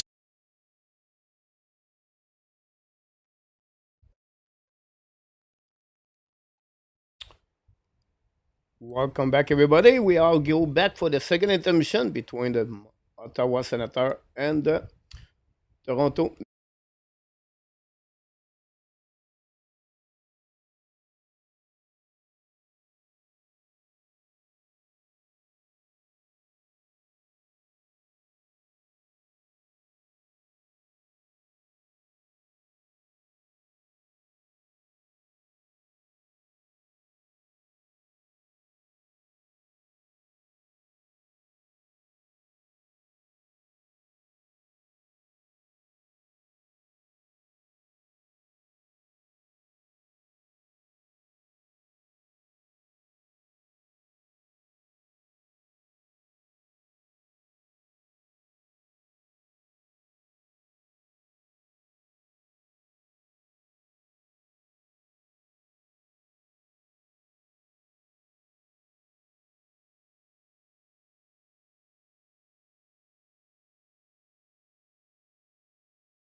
I was mute again.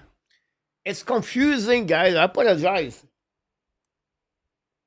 Because when I switch with the radio, to me, I have a board running my sound. And then on my computer, I have another part of my sound. And when I do that, when I close the radio, it close my mic at the same time. So constantly, if I just talk for the gameplay, I play myself, I don't have no conflict between both. But because I go to the radio on the ESPN or the NHL, then I come back to me, they completely shut down. So right now, my mic for the is back, and my radio I have to shut down. Then I mute my mic during the game by the radio, and then I have to turn on. So for me, before it's only automatically. I didn't know excuse. You did not hear about that. I was talking again, Ron with Kings. I'm just kidding. But thanks, Ron, to let me know. Here you go. So what I was trying to tell you, first of all, is 1-0 the Florida Panthers with 30 minutes to go remaining on the third period. Florida, if they win the bowl game on the road, will be interesting. We have a new subscriber, Heather Patch, is in the house.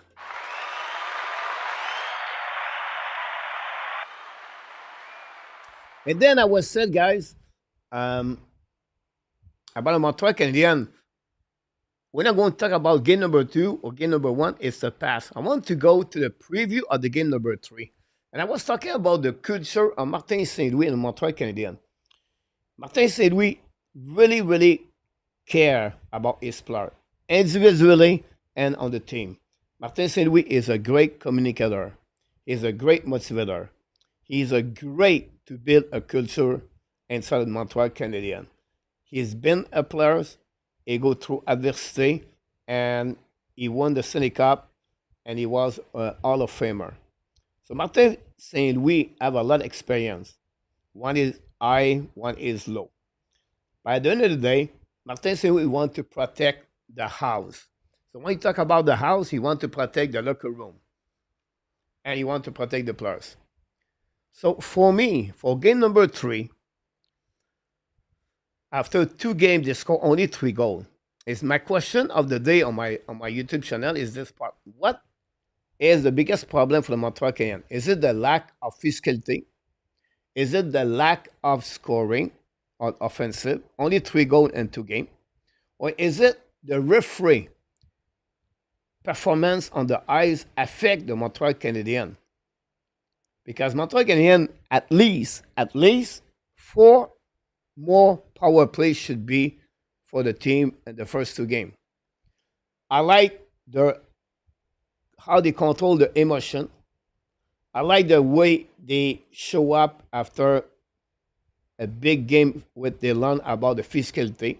And I like the fact Martin Saint-Louis shut down Laney, Henneman, and Armia at the third period, tried to win the game. This is what they are today. And it's not a copycat in NHL, but it is. So if you look about Minnesota game against Vegas, Brazo play only 8 minutes, 9 minutes for the 4 line over there. So my point tomorrow, guys, I think Martin Saint-Louis is going to bring back Arbor in the lineup. Trouble only, I think, had 0 hit or 1 hit yesterday. Yeah, 1 hit in 2 games, Trouble. Savard is struggling, but I don't think so. He will remove David Savard. Some of you said they should play 11 forward, 7D. The defensemen hate this. They don't like it. And example, if you bring Jacky, you're going to put him in the lineup for what? 3 minutes? 4 minutes? It's not worth it. Because his role is to be for his physicality and for to be a little bit the sheriff on the ice if something happens. But 3 minutes per game, guys, not going to help a lot. So Montreal Canadiens have to take a lot of big decisions by Martin Saint-Louis. If you've been a coach before, or you understand a bit more what's going on inside the locker room, Martin Saint-Louis tomorrow have to take a big decision. But he has a lack of offensive. But the performance of Patrick Laine, with or without him, that's not going to change anything. Laine is, for me, Laine is over. I'll be honest with you guys. Laine, right now, he collect money. Think about this 2 minutes. All right? Just think about this. And I'm not one to blame him. You can tell me his mental illness, but that's enough right now. If Patrick Laine cannot show up at the playoff, at the biggest stage in NHL,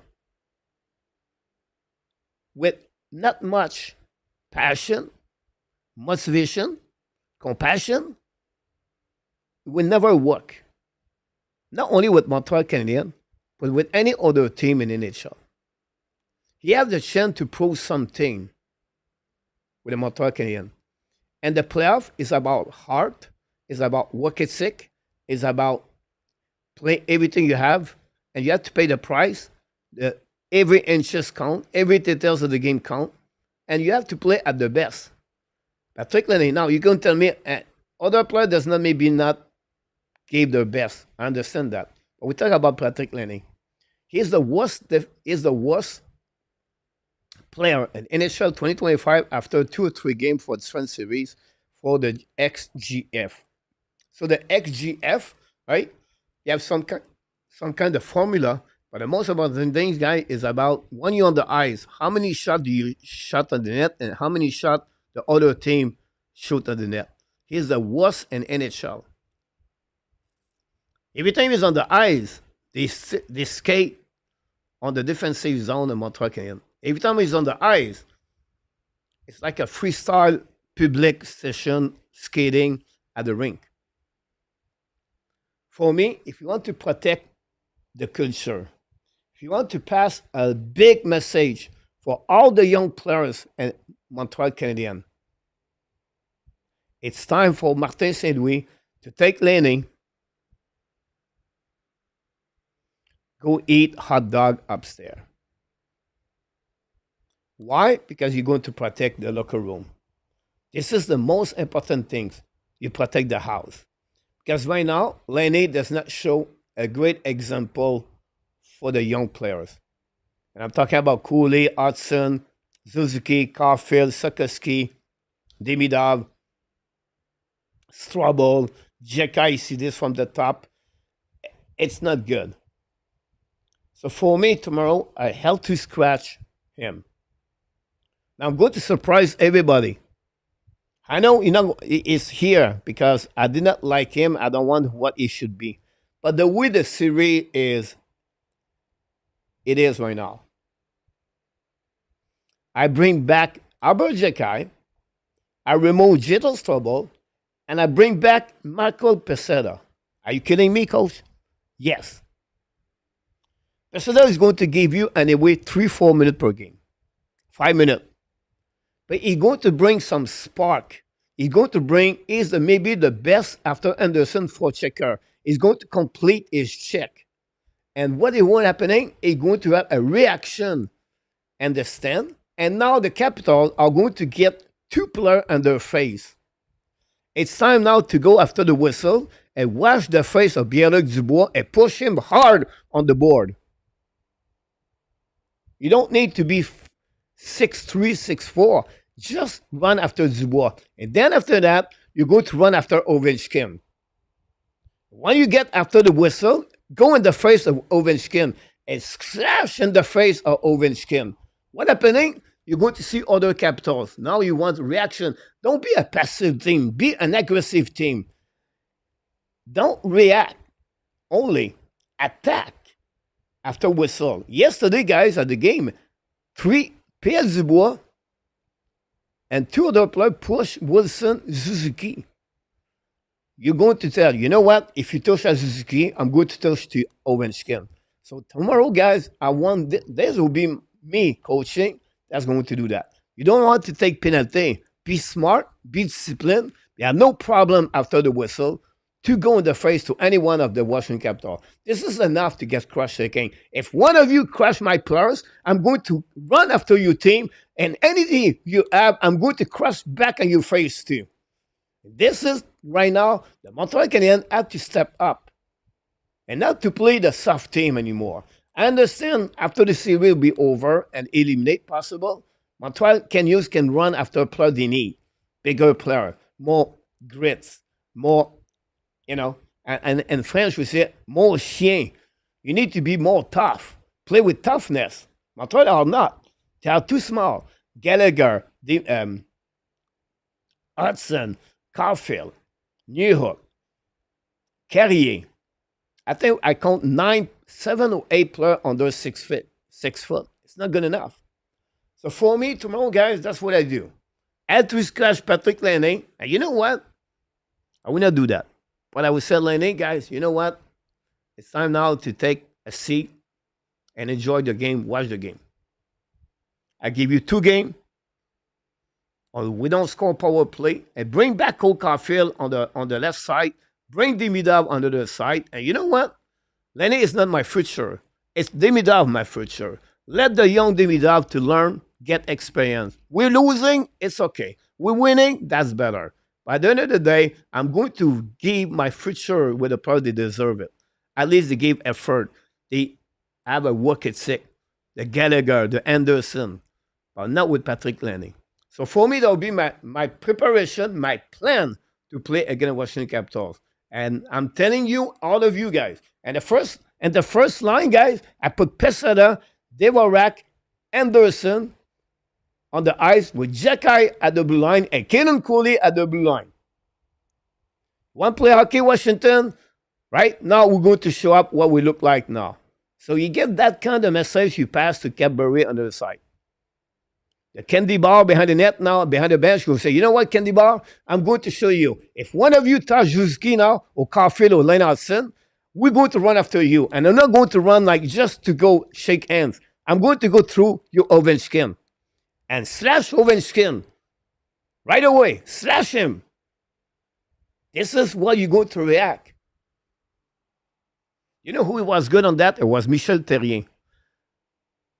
Michel Therrien, you can hate him, but Michel Therrien was a team. He was sent player on the ice, guys, with some grit. And we say, you know what? We're going to lead. We're not going to be the soft team here. So we'll see what's happening there, guys. On this game from game number 3, don't forget to join us live Friday night at 7 o'clock p.m. Montreal are returning at the Bell Center. If you're one of them, go to Bell Center, guys. Right? The Bell Center can play a big role tomorrow night. The fans in Montreal can be a big, big role for the Montreal Canadiens. And Martin St. Louis, after the first period, he can look inside the locker room and look at the eyes for everybody. We have 21,000 people in the sit right there cheering from you. Go play hockey. Don't disappoint them. Play with your heart. They are here to cheer you. They are here to support you. And they are here to see you to play better. You have many things you can motivate players.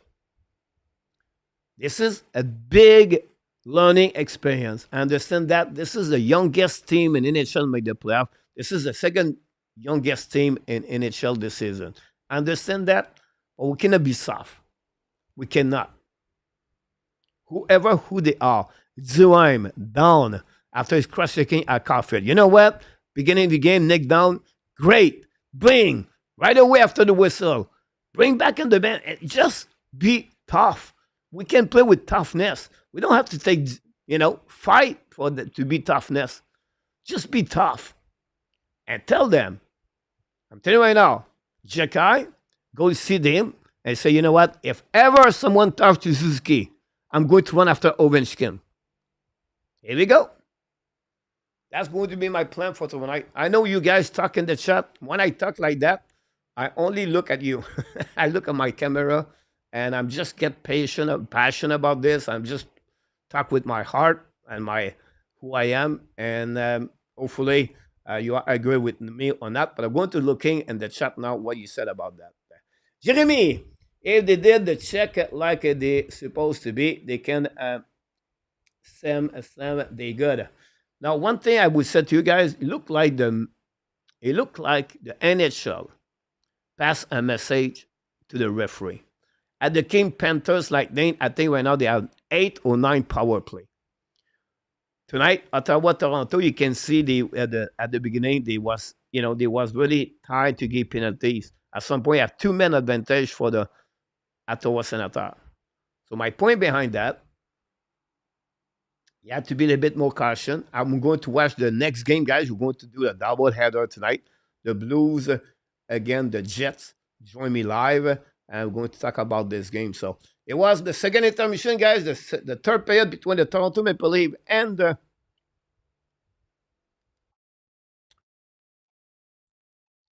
Ottawa Senators going to start. And I will see you for the next game. Whipping it high and wide of the net. Kept in by Riley. Back of the goal. Centering back.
Zone and rolling it wide of the Toronto net on the near boards. Grabbed off there by Lorenz, played around back of the net for Benoit, pushed ahead at center ice, and Lorenz with skating room now has to kick it ahead because his stick broke.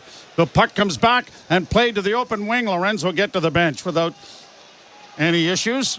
And now here's Sanderson trying to get across the line. Broken up there at the line by Bobby McMahon. Round on the boards, a centering pass. Good play made by Morgan Riley to break that up. Now Pacioretty into the rush. Pacioretty to the right wing side for Domi. Couldn't get it in front of the net. He had Riley breaking into the rush as well. And the Sens will get it back out at center ice. Played by Gaudette to the near boards, but that's broken up, and Pacioretty is there. Played to the line, not in. Leafs have brought back by Perron. Long shot, directed wide of the goal there by Stolarz. He didn't realize where the rebound had went. Now it's cleared by the Leafs down the ice, and this will be an icing call against Toronto. 17-18 to go in the period. The goal comes, 32 seconds into the third period. Marner and Riley, who continues to have a marvelous series, are the assists. Yeah, Morgan Riley's been outstanding this series. A couple of goals.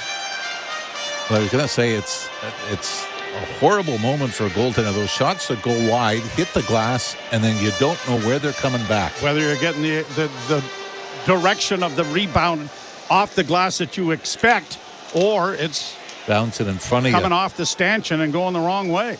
But what a touch pass by Marner. Tanev playing it up on the wing. Pacioretty bodies his man there against Tkachuk and is able to launch it off the glass and get it out. Good play by the veteran Pacioretty there. Cross the line for Giroux. Got it into the corner. Pacioretty's thunders his man to the ice there as Sanderson went down. Here's to Tkachuk into the corner now. Stützle trying to work out of the corner. Works it back towards the blue line. Sends it back from whence it came. Tkachuk being hounded there by Jake McCabe as it comes to Pacioretty, and he gets it over everyone's head and down the ice but it'll be an icing, and it'll come back into the Toronto zone with 16:29 to go in the third period. The difference in this team and other years in the playoffs, an icing and you're concerned because they don't handle things well in their own end. This year, it's just no problem. We'll take a face-off and everything seems to work out. Now, lots of things can happen, but overall this year, that has been... That starts to increase, doesn't it? It does. With all due respect. With everything, yeah. But it with Tanev and McCabe and the defense corps, they just do not panic, and they win face-offs, and here they've won another, and Chris Tanev will go to his defense partner. McCabe returns the favor. Tanev makes a pretty good play, getting it back to McCabe. He'll get it off the boards on the left wing, and Matthews gets it out at center. And Nyes outfights his man to play to open ice, but Marner couldn't come up with it. Now it's played around the boards in the Ottawa zone. Played up on the wing and scooped out at center ice by Pinto. And it's to the center ice area. But now here are the Leafs getting it back. And Brendan Carlo hammers it right back down into Ottawa territory. Jensen around back of the net. Starts back up on the right wing. Leafs 2, Ottawa 1. Early goal by Austin Matthews here in the third period. Leafs fans chanting and the Ottawa fans trying to drown them out, but you can see a lot of blue jerseys in the lower bowl specifically. Now it's back down into the Toronto zone. Good check there by Nylander, who broke up the rush, and Morgan Riley's leading the rush. He drops it back for Tavares. He doesn't shoot it. Tavares working back on the near half boards. Tavares to the side with a shot. Blockered away there by Ullmark. Kept in at the point by Nylander. Back in along the boards now for Pontus Holmberg. Holmberg playing it around the boards for Benoit. Benoit will send it back from whence it came. It goes to the far corner. Trying to pinch there was Oliver Ekman-Larsson. He got upended. It comes out into the center ice area, but the Leafs have it under control. Near boards for Benoit. Dropped it back quickly to the right wing side. Steered all the way back into the zone to allow the Leafs to change. And a bad pass comes off the boards down into Ottawa territory. Senators Artem Zub getting it up on the right wing, and it is Gaudette getting it into the Toronto zone. McCabe takes a hit from Cousins but makes the play, and the Leafs get it out at center ice. It's volleyballed ahead with a hand pass to stop play. 14:28 to go in the second period. The Leafs trying to take a stranglehold on this series, up 2-0 now. And 5.5 minutes into this third period, only the one shot on goal, and that was the Matthews marker in the first minute. You'll remember that Ottawa's first shot on goal in the third period of Game 2 was their goal. But it came with a little over 5 minutes to go in regulation time. So Leafs did a pretty good job of protecting the lead, although I'm sure Craig Berube would want a little more of a push offensively here in Ottawa. Against the boards, pushed up on the wing nicely there by Tanev. Leafs get it high to center ice. Nyes knocked his man down, but Matthews couldn't come away with the loose puck. Pass partially blocked by Nyes, gets up on the wing, and bumbling there was Mario, and the Leafs take advantage to get it ahead to Marner. Marner to Matthews. Through center ice, slid into the zone in the right wing corner, and he goes in there after it with a hit against Shabbat. Couldn't get it in front. It hit the back of the net. He had Marner coming down the slot. Zub on the right side for Amadio. Taken into the boards nicely and ridden off the puck by the Maple Leafs winger Bobby McMahon. As it comes to the side of the goal, the Leafs have it under control back of the net with Marner. Marner taking a look, now trying to direct a little bit of traffic. Maybe if I stand here for the next 13 minutes and 27 seconds, no one will come and get me. He now gets it out. The Leafs send it down into the Ottawa zone. There is a rule about that. Yes. But hey, I suppose if you keep stick handling and look like you're going with it. Now the Leafs back of the goal. Pacioretty couldn't get it out in front. And Giroux sends a rink-wide pass, and here's Stützle across the line, dropping it off for Tkachuk. And his shot is ramped off the stick of Chris Tanev. What an art that is. He just, okay, you loaded up. I'm just going to put this here at this angle, and we'll face it off over here. And the reaction by Brady Tkachuk as if, like, you, well, I'm not going to say what I'm pretty sure he said. It's just public radio. You Can't be saying stuff like that. 2-1 in favor of the Leafs. We'll sort it out when we come back. You're listening to Molson Leaf Hockey on Sportsnet 590. It's NFL Draft Week, and Sports Grid Radio on Sirius XM is talking about the impact every pick has on the sportsbooks. Shedeur Sanders plus 160 right now to be a top 8 pick. How many trades and how many players drafted at each position. Quarterbacks taken in round number 1. 2.5 is the number. We'll even track how each pick impacts the Super Bowl odds and team win totals. I know there's a lot of people betting on him. They're going to lose their money. Follow the NFL Draft tonight at 8 in the East on Sports Grid Radio, channel 159 in the car, and on the Sirius XM app. We deliver the NHL. And I just wonder, Berkey, what your thoughts are on the Capitals. They are Exhibit A as to why a retool can work. Yes, but it's early. They haven't had a playoff run yet. A lot of people taking bows right now that shouldn't be. I really like this coach. I think Chris Patrick, the GM, has done a real nice job. It is a retool, right? And the goaltending's been spectacular, but let's see. Don't pick out a parade route yet, boys. Sirius XM, NHL Network Radio, Sirius XM 91. Hey, Jim Rome here. What's cracking? Hi. Hope you're enjoying the game. And when you're not taking in a game, find us on Sirius Channel 161, XM Channel 206. In fact, we'll be there every weekday afternoon, 3 p.m. to 6 p.m. Eastern Time. If you've got something you want to break down from this game, you know where to find us. Just make sure you have a take and don't suck. Step your game up. That has never changed. In fact, this show has never changed. We're just back home. And it's great to be there. Sirius 161, XM 206. See you there. Hockey lives here. Suzuki sweeps it. There's a chance. Rebound. Caulfield shoots and scores. NHL play-by-play on Sirius XM. Sportsnet 590 The Fan and the Leafs Radio Network. Austin Matthews with his first goal of these playoffs from Marner and Riley. At 32 seconds of the period, and the Leafs have a 2-1 lead as they get it down into the zone again, and Lorenz down into the corner. Trying to dig it free for Scott Lawton, who was out in front. Yarncrook got upended, and the Sens will get it out with Tkachuk. Getting it off to Stützle. Long shot by Tkachuk, went well wide. It comes to the point, kept in there as it goes down into the corner. Well, at least OEL got taken off the puck, but now gets his stick back and looks to play it back up on the boards, and they do, and the Leafs are going to get it out with Lawton playing it off on the left wing for Benoit to center ice, and he shoots it in to Ottawa territory. Fourth line has done such a wonderful job in their own end of the rink. They get it out, they get the forecheck going, they spend more time in the other half of the building than they do in their own zone. Shabbat, a pass that's a bad one, but knocked away at center ice. Then shot by Senators into the Toronto zone. Out of the net, Stolarz to play it up on the wing, and the Leafs deflected out at center ice. Not a lot of long stretch passes or anything fancy. The Leafs just trying to gain the zone. And now Tavares has it up against the boards, and Pontus Holmberg turns. He stick handles with it to play it ahead, and Riley, he'll deposit it deep into Ottawa territory. Ullmark leaving it back of the net. Senators can't be upset with Linus Ullmark tonight. He's played very, very well. And really no chance on the go-ahead goal here in the third period. And icing call, I think. Yeah. Which is being booed by the... Adam did it, and Chris Tanev a race back into the Leaf zone. Both race.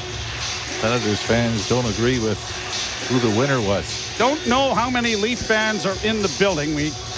Obviously, we don't have a camera shot to show the whole rink. But every time they do show a shot of the stands, there's a Leaf fan in it somewhere in the picture. So I got to assume that if it's not half, it's probably a third. Yeah, I mean, we still saw Senators jerseys at Scotiabank Arena. Two of them. Saw both of them. And now when you do see a crowd shot, there is a lot of blue in the building. Suppose they were going to scare them away with the price of the tickets. Way down into the Ottawa zone. Shot down into the Leaf end. And it is grabbed off by OEL, who gets it up on the wing, and the Leafs battle hard to get it out at center, and Matthews in across the line, stops it up, looks for a little room, sends it down into the corner for Nyes. Nyes trying to get it away there from Sanderson. Left it there for Matthews. Matthews plays around to the far wing, pinching in as the defense. Tanev to keep it in into the near corner. Matthews trying to get it away. Marner does. Sends it back of the net. Zub tangled up there with Nyes. Marner unable to keep it in, and the Sens will get it out at center ice. Amadio had it knocked off his stick, and the Leafs have control in their own zone, and a change of players coming for both teams. Jake McCabe looks for his defense partner, and Tanev with a pass off a stick down into Ottawa territory. Into the corner goes Lorenz after it. Lorenz sweeping it around the boards to the far side. Kept in by Carlo back of the net. Here's the fourth line doing what it does best. Forecheck and keep the puck on the boards in the offensive zone. Scotty Lawton around back of the net. Back to the point. Brendan Carlo lets it go, and it went wide. Now a point shot by Riley is blocked. Carlo keeping it in again. Another shot goes high and wide. Riley with the puck on the near boards. Down in front of the net, a deflection. Another shot blocked there by Ullmark off the shoulder. Lorenz with a great chance. And then he back checks his way to clear it back in. What a shift by, I don't know if you can call them the fourth line anymore.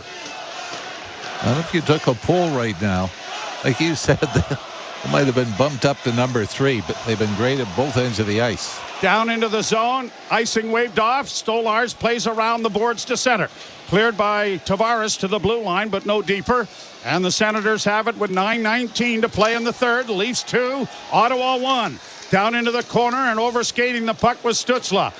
Tkachuk can't get to it. Tavares chops it ahead. Pontus Ullmark will get it out at center and play it off the boards down into Ottawa territory. Nick Jensen goes back. Long lead pass will be deflected down into the Toronto zone, but Stolarz is there to tuck it back to McCabe, who plays it over to Tanev, and here's that dynamic duo getting it out again. Bobby McMahon in with a backhand, and on the short side, that is swallowed up by Ullmark and held for a face-off in the Ottawa zone. Leafs 2, Senators 1. This is Game 3 from Ottawa. You're listening to Molson Leaf Hockey on Sportsnet 590, The Fan, and the Maple Leafs Radio Network. Want to get in on the action for the Stanley Cup playoffs? At Bet365, we've got you. From game props, player props, totals, and the money line. You can even bet on futures like series winners, conference champions, the Stanley Cup champions, and much, much more. Whatever your bet is, it's never ordinary at Bet365. Download the app and get in on the game. An official partner of the Stanley Cup playoffs. Must be 19 or older. Ontario only. Please play responsibly. If you or someone you know has concerns about gambling, visit connexontario.ca. Heard of Uline? You know, the have-it-all in-stock, ready-to-deliver shipping and industrial supply specialists. The company that does things for you that are unheard of, like keeping 41,000 items in stock in our own warehouses. With customer service reps on the line to get you what you need when you need it 24/7, 365 every time. Maybe you heard it here first. Want to hear more? Visit uline.ca. ULINE, your shipping and industrial supply specialists. When you get a Subaru with symmetrical full-time all-wheel drive and class-leading safety included, it's like you also get a Subaru that comes with your very own golf club holder, stadium parking navigator, a basketball team transporter, a remote cottage finder, a beaver spotter, a coach hauler, bear country guide, a family road trip carrier, a muddy road controller, extreme wind stabilizer, plus a... And we're out of time. Subaru is the multi-tool that masters every unpredictable weather condition. Visit your local Subaru dealer for great lease and finance options. You're listening to Toronto Maple Leafs playoff hockey. Tkachuk has a breakaway. Tkachuk is in a goal. Stopped by Stolarz. On Sportsnet 590, The Fan, and the Leafs Radio Network. It's 2-1 Toronto here in Game 3. Time to take a 3-0 lead. The news isn't as good elsewhere. Well, it depends on who you're cheering for. The Florida Panthers look to take a 2-0 stranglehold, winning both games in Tampa. It is 2-0. Nate Schmidt scored his third goal of the series early on, and that stood up. I mean, we've seen the Florida Panthers do that, right? Just suffocate you. But the issue here, at least this season, was Tampa was so much better at home as a shot scores off the rush. Tkachuk has it go off a Leaf defenseman's stick, and beats Stolarz to tie the game.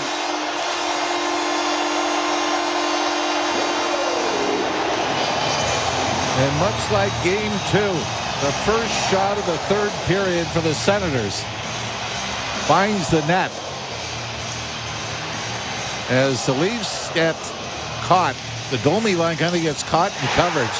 I don't know if this does go off anybody, Joe. Looking at it from a different angle, it looks like might have gone off Carlo's stick. I don't know. You might be right, Jimmy. I couldn't tell.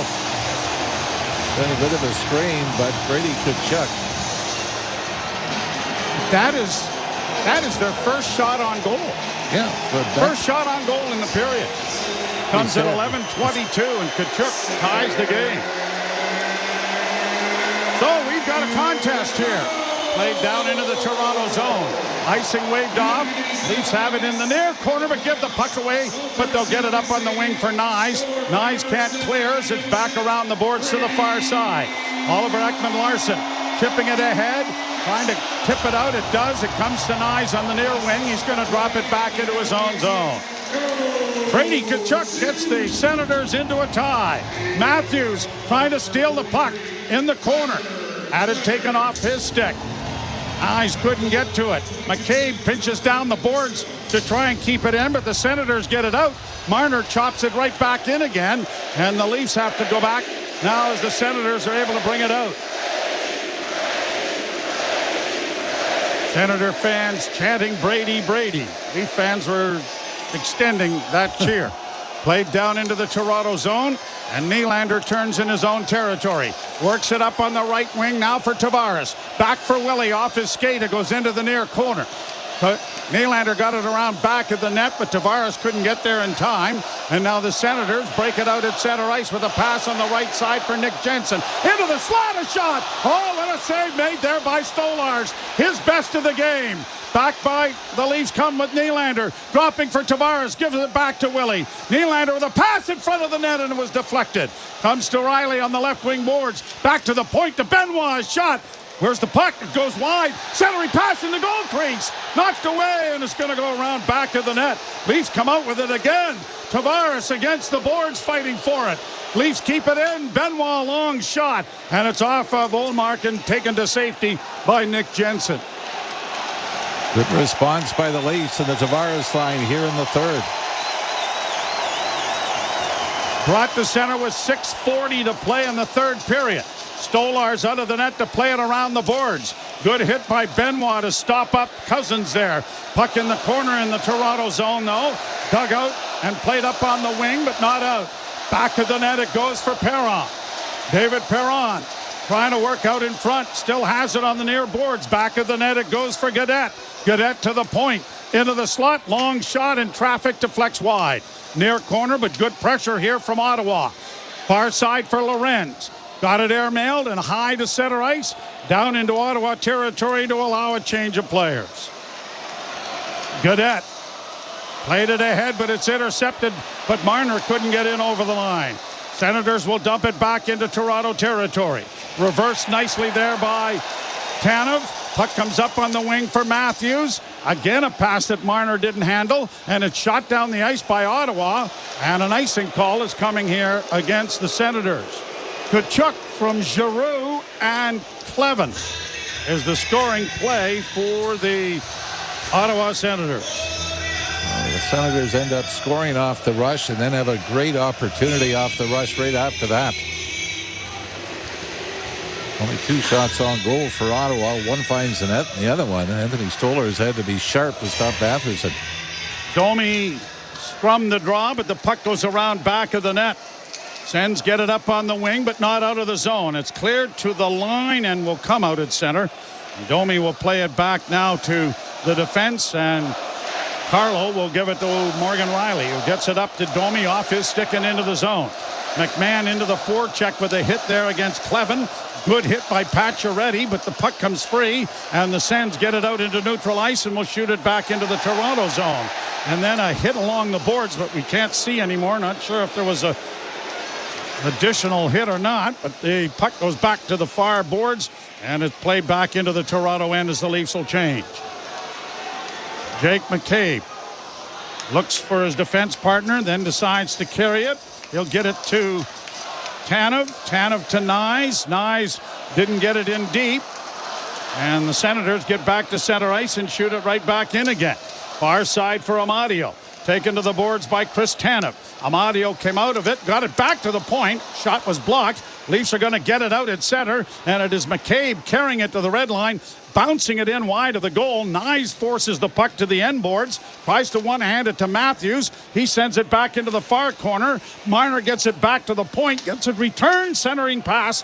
Didn't reach Nyes, and it's cleared to center ice by Ottawa, and it'll be Oliver Ekman-Larsson going back. Up ahead for Benoit. Benoit to center. Got it in over the line. Grabbed off by Benoit again and sent into the near corner in the Ottawa zone. Senators play it ahead, and this is ticking down with 3:54 to play in the third. Tied at 2s. Senators across the line. Batherson had it taken away by Pontus Holmberg. Played around the boards then by Ekman-Larsson, and Tavares gets it ahead, and a rink-wide pass springs Morgan Rielly. Rielly in across the line, dropping for Tavares. Tavares a little stutter step, working around back of the net, keeps the control of the puck, still with it, trying to center to the far side, and Rielly had it bounce over his stick. Rielly goes back to the blue line with it, though, coming wide on the left with a shot that was blocked by Zub in front of the net. Stützle will take it to safety back of the Ottawa goal and try to start out with it. Tim Stützle to center. In on the left wing. Toe drag move. Didn't make it through with a good block made there by Brandon Carlo. Back comes Pontus Holmberg to center, along with Domi. Domi takes the pass and stops it up. Looks for a man in the corner. Found his man and played around back of the net for Pacioretty. Pacioretty one-handing the puck along the boards. Got Domi's support. Now here's Bobby McMahon trying to come out with it. Back to the point it goes to McCabe. McCabe can't send it D to D. Gets it into the corner. Side of the goal. Pacioretty couldn't tip it out in front. And the Senators have it back in their own zone. Brought to center ice. Ottawa trying to move through neutral ice with Nick Cousins sending it deep into the Toronto end. Out of the net, Stolarz for Tanev. A pass to center. Poke to the red line, but not in. It'll come back in on the right wing side and shot in around back of the Toronto goal. That took a bit of a crazy bounce. Good play by Scott Lawton to block a path to the front of the net. And a good hit along the boards that's drawn a little bit of attention. Played back down into the Ottawa zone. Launched high to center ice by the Senators. Corralled by Benoit. D to D pass in his own zone. And Brady Tkachuk must be on the ice. They're chanting his name. Played back into the Toronto zone. Benoit stretching things out. Comes back to his defense partner, Oliver Ekman-Larsson, who gets it ahead for Marner. Marner coming through neutral ice. Gave the puck away on a bad pass, but Matthews stole it back. And now Nyes has it on the backhand. Can't get a shot away. Senators overskate the puck. Here's Marner. Tripped in front of Francis Salaron. No call. Played down into the Toronto zone. Minute 20 to go in the third. I understand it's late in the third period of a tie game. Okay, we'll live with it. But my goodness. Here's Nylander in across the line. Stops up at the near half boards. Paid it back to the blue line for Morgan Rielly. He can do no more than to send it down around back of the Ottawa goal with a minute left in regulation time. Holmberg can't keep it in. Senators will play it down into the Toronto zone. Stolarz out of the cage, looks around, plays it into the corner, but it's blocked by Stützle. Centering pass back to the point. Jensen to the far side, and the shot deflects wide of the Leaf goal. Good play by Tavares to get it to the line, but not out. Played to the far side, and now Tanev will make sure it gets out to Pontus Holmberg to center. Holmberg will flip in and go to the bench, and it is the fourth line that's out there now for the Leafs, and Yarncrook into the forecheck. Back of the goal for Nick Jensen. 23 seconds left in the period. Played high to center ice. Bouncing puck played back into the slot area and out at center and down to the Ottawa blue line. 13 seconds left. We're possibly heading to overtime. Centering pass comes back on the wing. Shot by Giroux. Blocked. Another shot blocked by Benoit. Into the corner. 3 seconds. He's going to try and pin it there, and he'll do just that. We're going to overtime for the second game in the series. Second consecutive game in the series. Again, you've got Scott Laughton and former teammate Claude Giroux giving each other rapid punches and the period. So this very similar to what we saw in game number 2, where the Leafs had the lead in the third period. Ottawa would score on their first shot on goal. This time it was still past the midway mark of the period. And that's going to be enough to send it to overtime as the captains split goals in the third. But the Leafs did a great job of shutting that period down, except for that one play, right? 4-2. Just off the 4-2, rush. the shots on goal favoring Toronto. And I would say 95 times out of 100, Anthony Stolarz makes that save, or Carlo gets a piece of it. Yeah. Anyway, we're going to overtime, and that means that Eilish Forfar and Justin Cuthbert have to work overtime, too. You're listening to Molson Leaf Hockey on Sportsnet 590. Jelly Roll, Dylan Scott, Dasha, Luke Combs, and more will light up the desert at Stagecoach 2025 all weekend. SiriusXM takes you there with live performances and all the action backstage. Starting tomorrow, 4 p.m. Eastern, 1 Pacific, with the Music Row Happy Hour live from the festival grounds. Stage.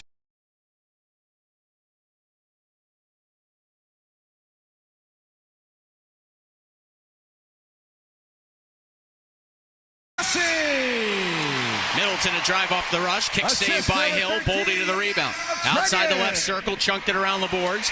Pinching in Spurgeon. Spurgeon back to that Kaprizov. Tried to one-touch in front. Came back to him.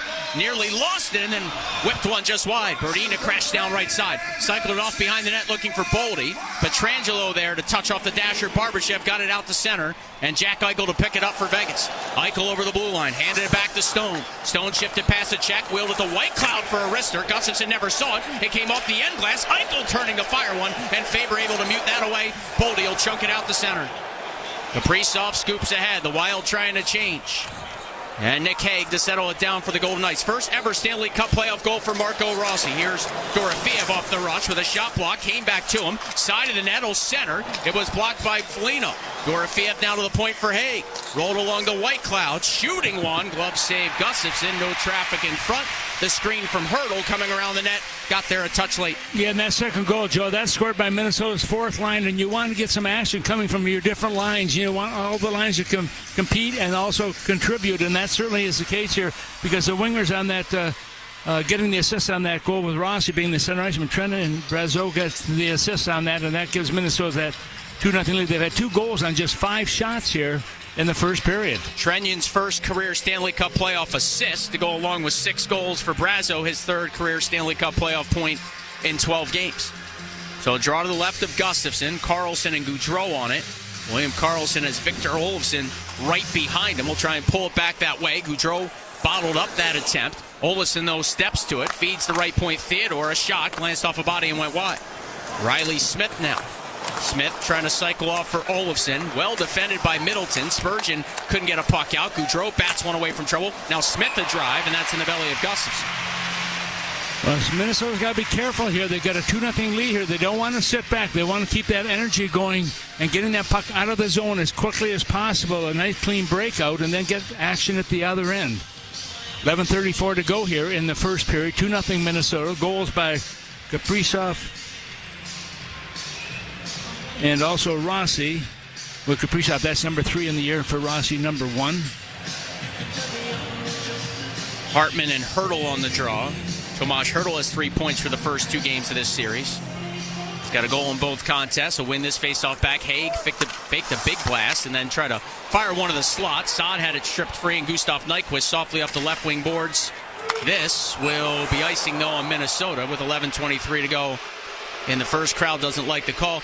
Tom, John Hines this morning, they played pretty well, right? Games 1 and 2, and I was like, what's got to get cleaned up?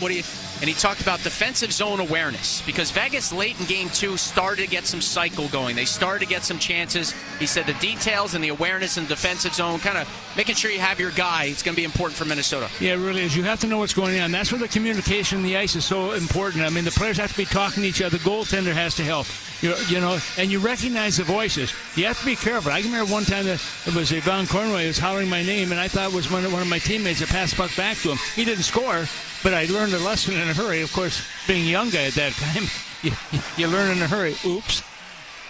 Top line comes out for the Golden Knights. Hartman's on the draw for Minnesota. Has Foligno to his right, Spurgeon to his left, Middleton and Nyquist also to the right of Ryan Hartman. Face-off is to the left of Philip Gustafsson. One back by the Wild. Hartman getting it free for Middleton to bank off the boards and out the center. From a Golden Knights perspective, Bruce Cassidy sort of urging his team. It felt like as this series moved along, as Eichel, wrister, good save, Gustafsson with his right arm, to use the outside when it's there through the neutral zone, but then really make sure they get into the middle of the ice when they can. He also urged his club to get back to pucks quicker, as we have a whistle here, well away from things, and we got a penalty call.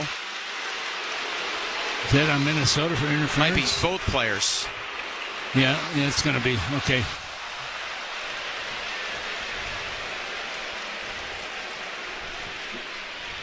Minnesota penalty to number 17, 2 minutes, interference. Vegas penalty to number 49, 2 minutes for embellishment.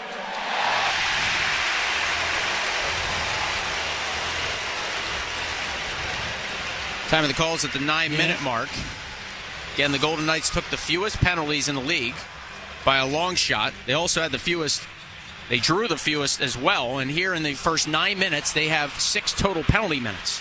Yeah, I mean, it's interesting. In the first 2 games, Vegas had 2 minor penalties and Minnesota had 2 minor penalties. That was it.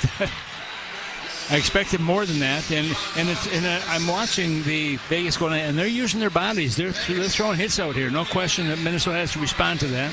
So a 4-on-4 scenario. Eriksson, Boldy, Faber, and Brodin for Minnesota. Eichel, Stone, Hanifin, and Pietrangelo for the visitors. But again, just to Bruce Cassidy talking about using the middle of the ice and kind of fighting their way there.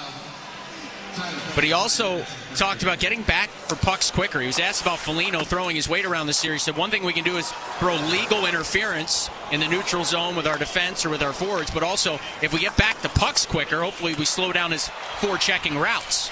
Here's Brodin in the offensive zone in this 4-on-4 sequence. Absorbed hit from Pietrangelo, then centered blindly. It'll leak all the way up top. Eriksson waits for it at center point. Joel Eriksson skates to his right, paddles it to Boldy. Boldy trying to shift free. Finds Brodin, back to Boldy.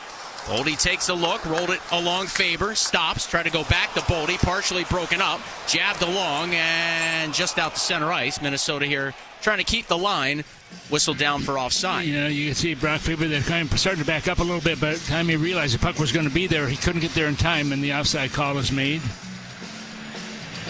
Well, Wild fans, you've brought the noise all season, but it's time to turn it up. Game 4 is this Saturday, and it's on our ice. It's time to show Vegas what the playoff mean to the state of hockey. Be there. Be loud. Get tickets today at wild.com/playoffs. And, of course, that's going to be a 3 o'clock matinee game on Saturday here in the capital city. Off the draw, Theodore for the Golden Knights. Leaves it along for McNabb. Will hit the red line right side. Snaps it in. Gustafsson carefully watched it kick off his glass. Spurgeon to Rossi. His backhanded pass connects with Kaprizov. Middleton coming late, a 2-on-2. Kaprizov over the blue line. Stops. McNabb staring him down. Kaprizov baits some pressure his way. Now it's center point. Angles to his left. Fired a shot blocked by Dorofeev. Grabbing in his left wing corner, Tomas Hertl. He spent parts of 11 seasons with the San Jose Sharks before he was traded to Vegas late last season. Dorofeev now over the blue line. Russian-born forward who has a goal in this series. His power play goal in Game 2 was a big reason why the Golden Knights prevailed. In Game 1, big reason why Vegas jumped out to that 1-0 series lead. Half minute to go, 4-on-4 hockey. 9:30 left in the opening period. The Wild leading the Golden Knights in Game 3, 2-0. Here's Alex Pietrangelo. Sending a pass for Saad. He had it tapped away by Brodin. Regrouping at center, Noah Hanifin, who's got a point in both games of this series. He'll get it to Pietrangelo, who also has an assist in both games. Now Pietrangelo over the blue line with a drive. He scores. From long range, Gustafsson moved his stick a little too soon. And the Golden Knights with some life halfway through the first. A 4-on-4 goal and a slap shot off the rush. Yeah, and you can see that Gus not very happy with that play. Also, he just kind of took his stick and just kind of whacked it on the ice a little bit. But you know what? Got it behind you right now. It doesn't matter. You still have the lead. It's 2-1. And those things are going to happen. This one coming at 10 minutes and 48 seconds of the first period. It just looked like Gustafsson was so eager to make sure he deflected that puck to his right that he moved the paddle of his stick just before the puck got there. And so it leaked 5-hole. And we'll see how much of a momentum shift that might be. And that can change things in a hurry. Minnesota's just on the bench and on the ice. They've got to be prepared. You know, you're going to have goals scored against you. You're not going to go through the whole game without not giving up something. Just not a good goal from a goaltending standpoint. Off the draw, the Golden Knights back behind their own net. Haig coming around his own cage. And now William Karlsson in the high slot. Riley Smith a wrister and a chest save. Gustafsson, nice to see him stop the next one. After one got through him that he'd certainly like back. 77th career Stanley Cup playoff point for Alex Pietrangelo. We've got a timeout on the ice. 8:57 to go. Opening period. 5-on-5 hockey when we come back. The Wild lead the Golden Knights 2-1. It's game 3. That's the 7 tied at a game apiece. You're listening to Wild Hockey, presented by XL Energy. So, after you lift weights, your body keeps burning calories for hours post-workout. Oh, like a BMO Savings Builder account. What? With BMO, I can get a reward every month I save. So, you're getting an extra reward for the work you've already done? Exactly. Plus, BMO gave me a cash bonus when I opened a checking account. That's a flex. This is a flex. Check out these pythons. Pump up your savings with BMO. Conditions apply. Learn more at BMO.com/kickstart. Accounts are subject to approval and are provided in the United States by BMO Bank N.A. Member FDIC. BMO.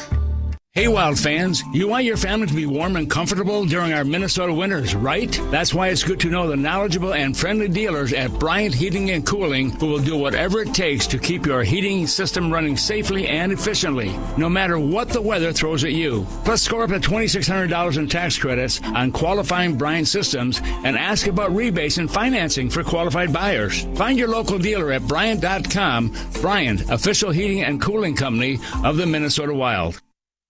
Stanley Cup scoreboard. We got a final in Tampa. The Panthers blank the Lightning 2-rip and take a 2-0 series lead. Sergei Bobrovsky, 19 saves as he pitches the shutout. In progress in Ottawa, we're going to overtime between the Senators and the Maple Leafs. They're knotted at 2 goals apiece. And just underway in St. Louis, the Blues and Jets, they're scoreless in their third game. Winnipeg leads that best-of-7 series 2-0. Back to Joe and Tom. You get into that third game also in the series, and you really start to feel each other out. You know exactly what's going to happen for the most part, but you never give up. And I look at Ottawa right now, down by 2, but here they come. And you give it 100% because, you know, the summers are long. They can be if you don't make the playoffs. So trying to make the playoffs, you got to advance. Right now, the face-off deep in the Minnesota zone. Hartman wins it back. Bogosian paddles it around. Left side, Foligno waits for it on that rim puck. Tucked it back for Hartman. Hartman trying to carve ahead. His pass was stolen away. Dorofeev puts it into the wheelhouse of Zach Whitecloud, who hit the red line left side, snapped it off the linesman. Vegas in early because of it, and now it's Zach Bogosian. Waited patiently and then twisted it along. Bouillon grabbed it off the dasher. His pass tipped. Foligno lifts the stick of Saad, comes up with his puck and rotates it along Bogosian. Handed it off for Hartman. Ryan Hartman with a drop pass looking for Nyquist. Batted away by Saad, who leaks it back for Haig to pound off the boards left side. Here's Stone over the blue line. Pressuring him, Bogosian. Mark Stone with a drop pass. Barbashev cuts to his backhand. Left it back. Pietrangelo shot blocked to the corner.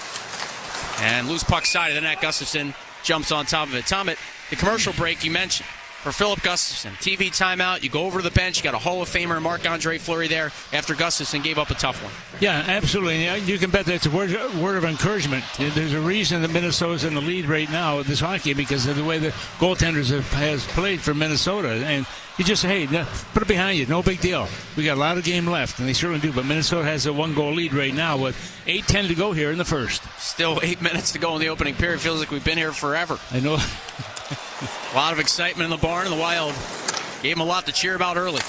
Goal at 3:13, another at 6:51 the first on a power play. Kaprizov and Rossi respectively.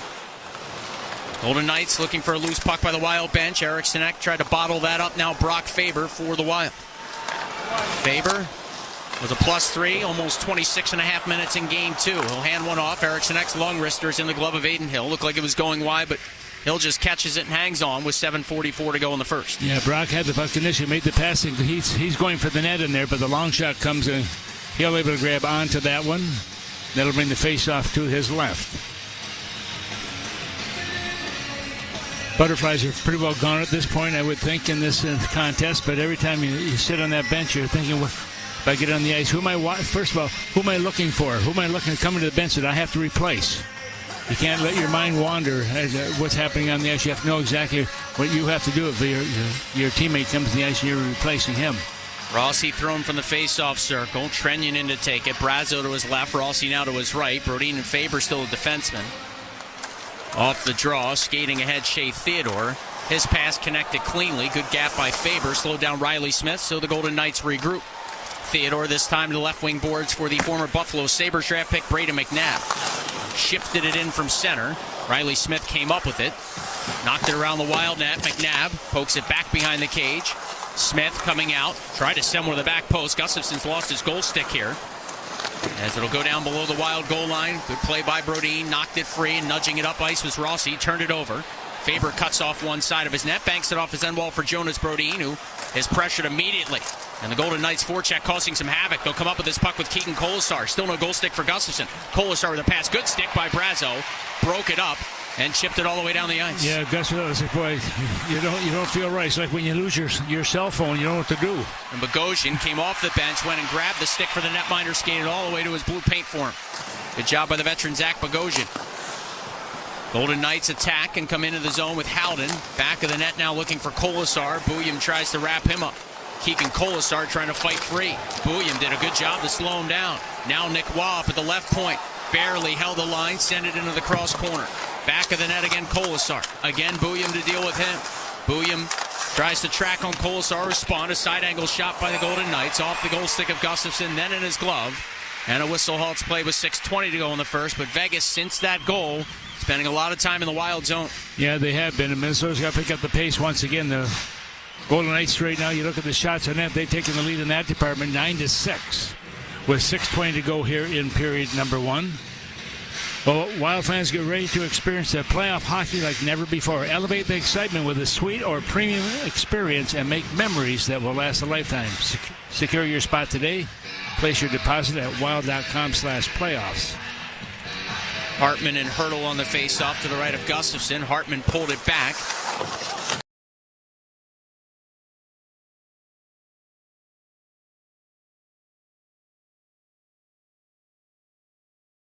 For Nick, he recovered and forced things to the outside. Bad angle shot from Max Domi, swallowed up by the belly pad of Linus Ullmark, forcing this face-off to his right. And the top line comes back over the boards here. They started.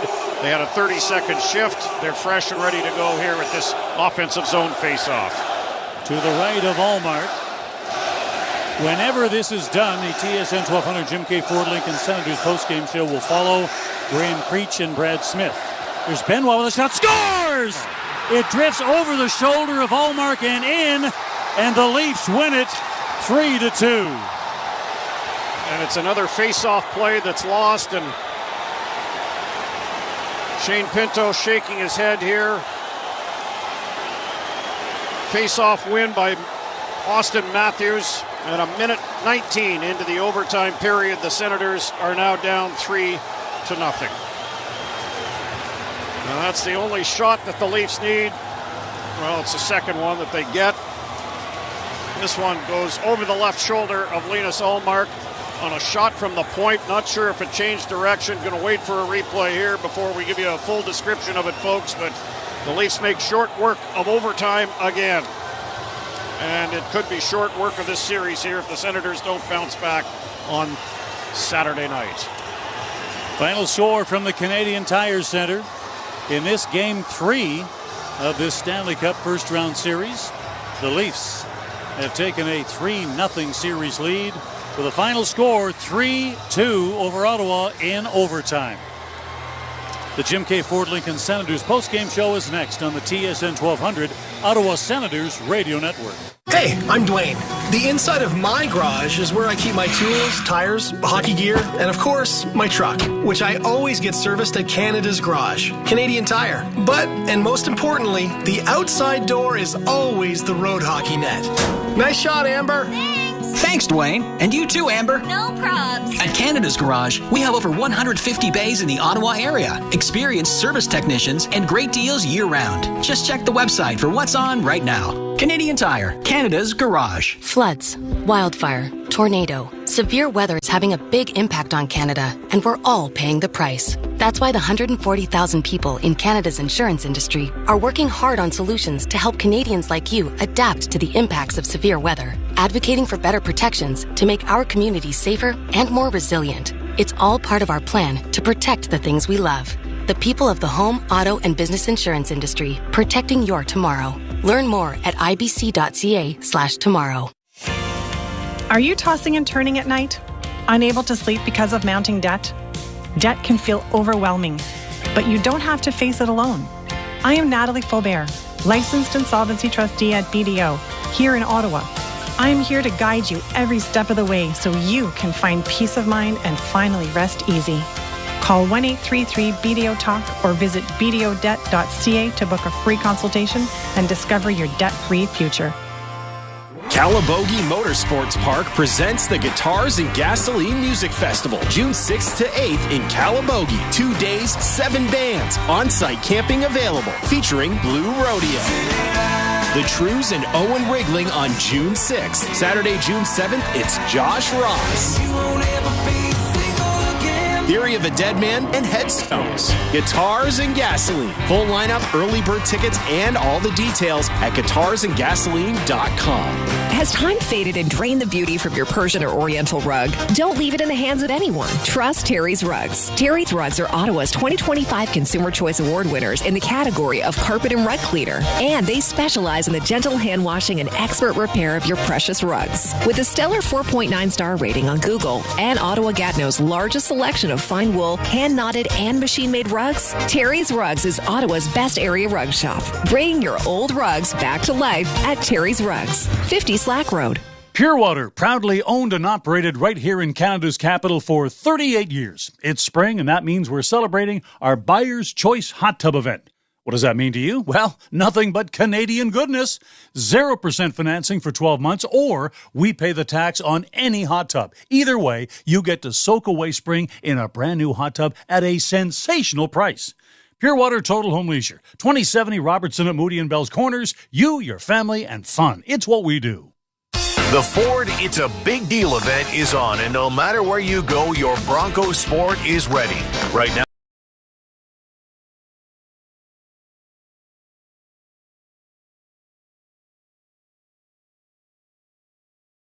season long.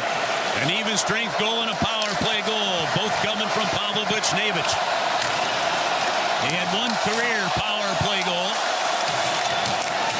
and that was scored back in that second round series for the Blues against the Colorado Avalanche. Game 4 of that series. Blues, Braden Shen centers it. The puck to the line. Fowler, wrists it. Shot goes wide. You can hear it thud the glass. Braden centers, shooting it. Neighbors right on. Wrap around loose. Neighbors. Oh my, what a save. A right pad save made by Hellebuck. He kicked the right leg up like Dominic Hasek and saved a goal. Jake Neighbors had an empty net backdoor wide open. Curves, he puts it in the empty net. Hellebuck, like you meant, he kind of ninja kicks it. Just gets that right pad out there and keeps us a 2-0 game. What a save. What an amazing save to be able to witness. A puck to the right side. Snuggerud checks it loose as it's cleared by Winnipeg. Fowler flips it back into the Jet zone. 5 minutes gone. Opening period. The Blues out shooting the Jets 7-0. They lead 2-0. The puck to the near wing. Going to the far side. Winnipeg rips it wide. That's Iafallo. And it's cleared by Buchnevich. Here's Logan Stanley driving it back in for the Jets. Over to Nathan Walker as both teams are changing. Now to Broberg. Passes near wing to Leddy up to the side. Boxa rents it back over to Broberg. Now to Toropchenko, but he moved in early. That's offside. Stanley and Toropchenko. I'm going to tell you something rather amazing. If you look at Alexei Toropchenko on skates, folks, he's got to be close to 6 feet 7 inches. And Stanley, who's 6 feet 7 before you put skates on him. Those two guys are tall. They're big boys. They're big boys, and we're finally getting a chance to catch our breath. It's a whistle for an offside versus a goal. The save from Hellebuck on Neighbors, that Texier shot did in fact hit the crossbar. I mean, this is a Blues team right now It is hitting on all cylinders. They're getting contributions from all. The defensemen have been active. That is something we said in the pregame.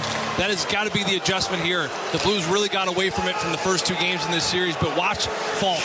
Look at Tucker. Watch Parayko, the way he's jumping, he's joining. It has really puzzled this Winnipeg Jets defensive core.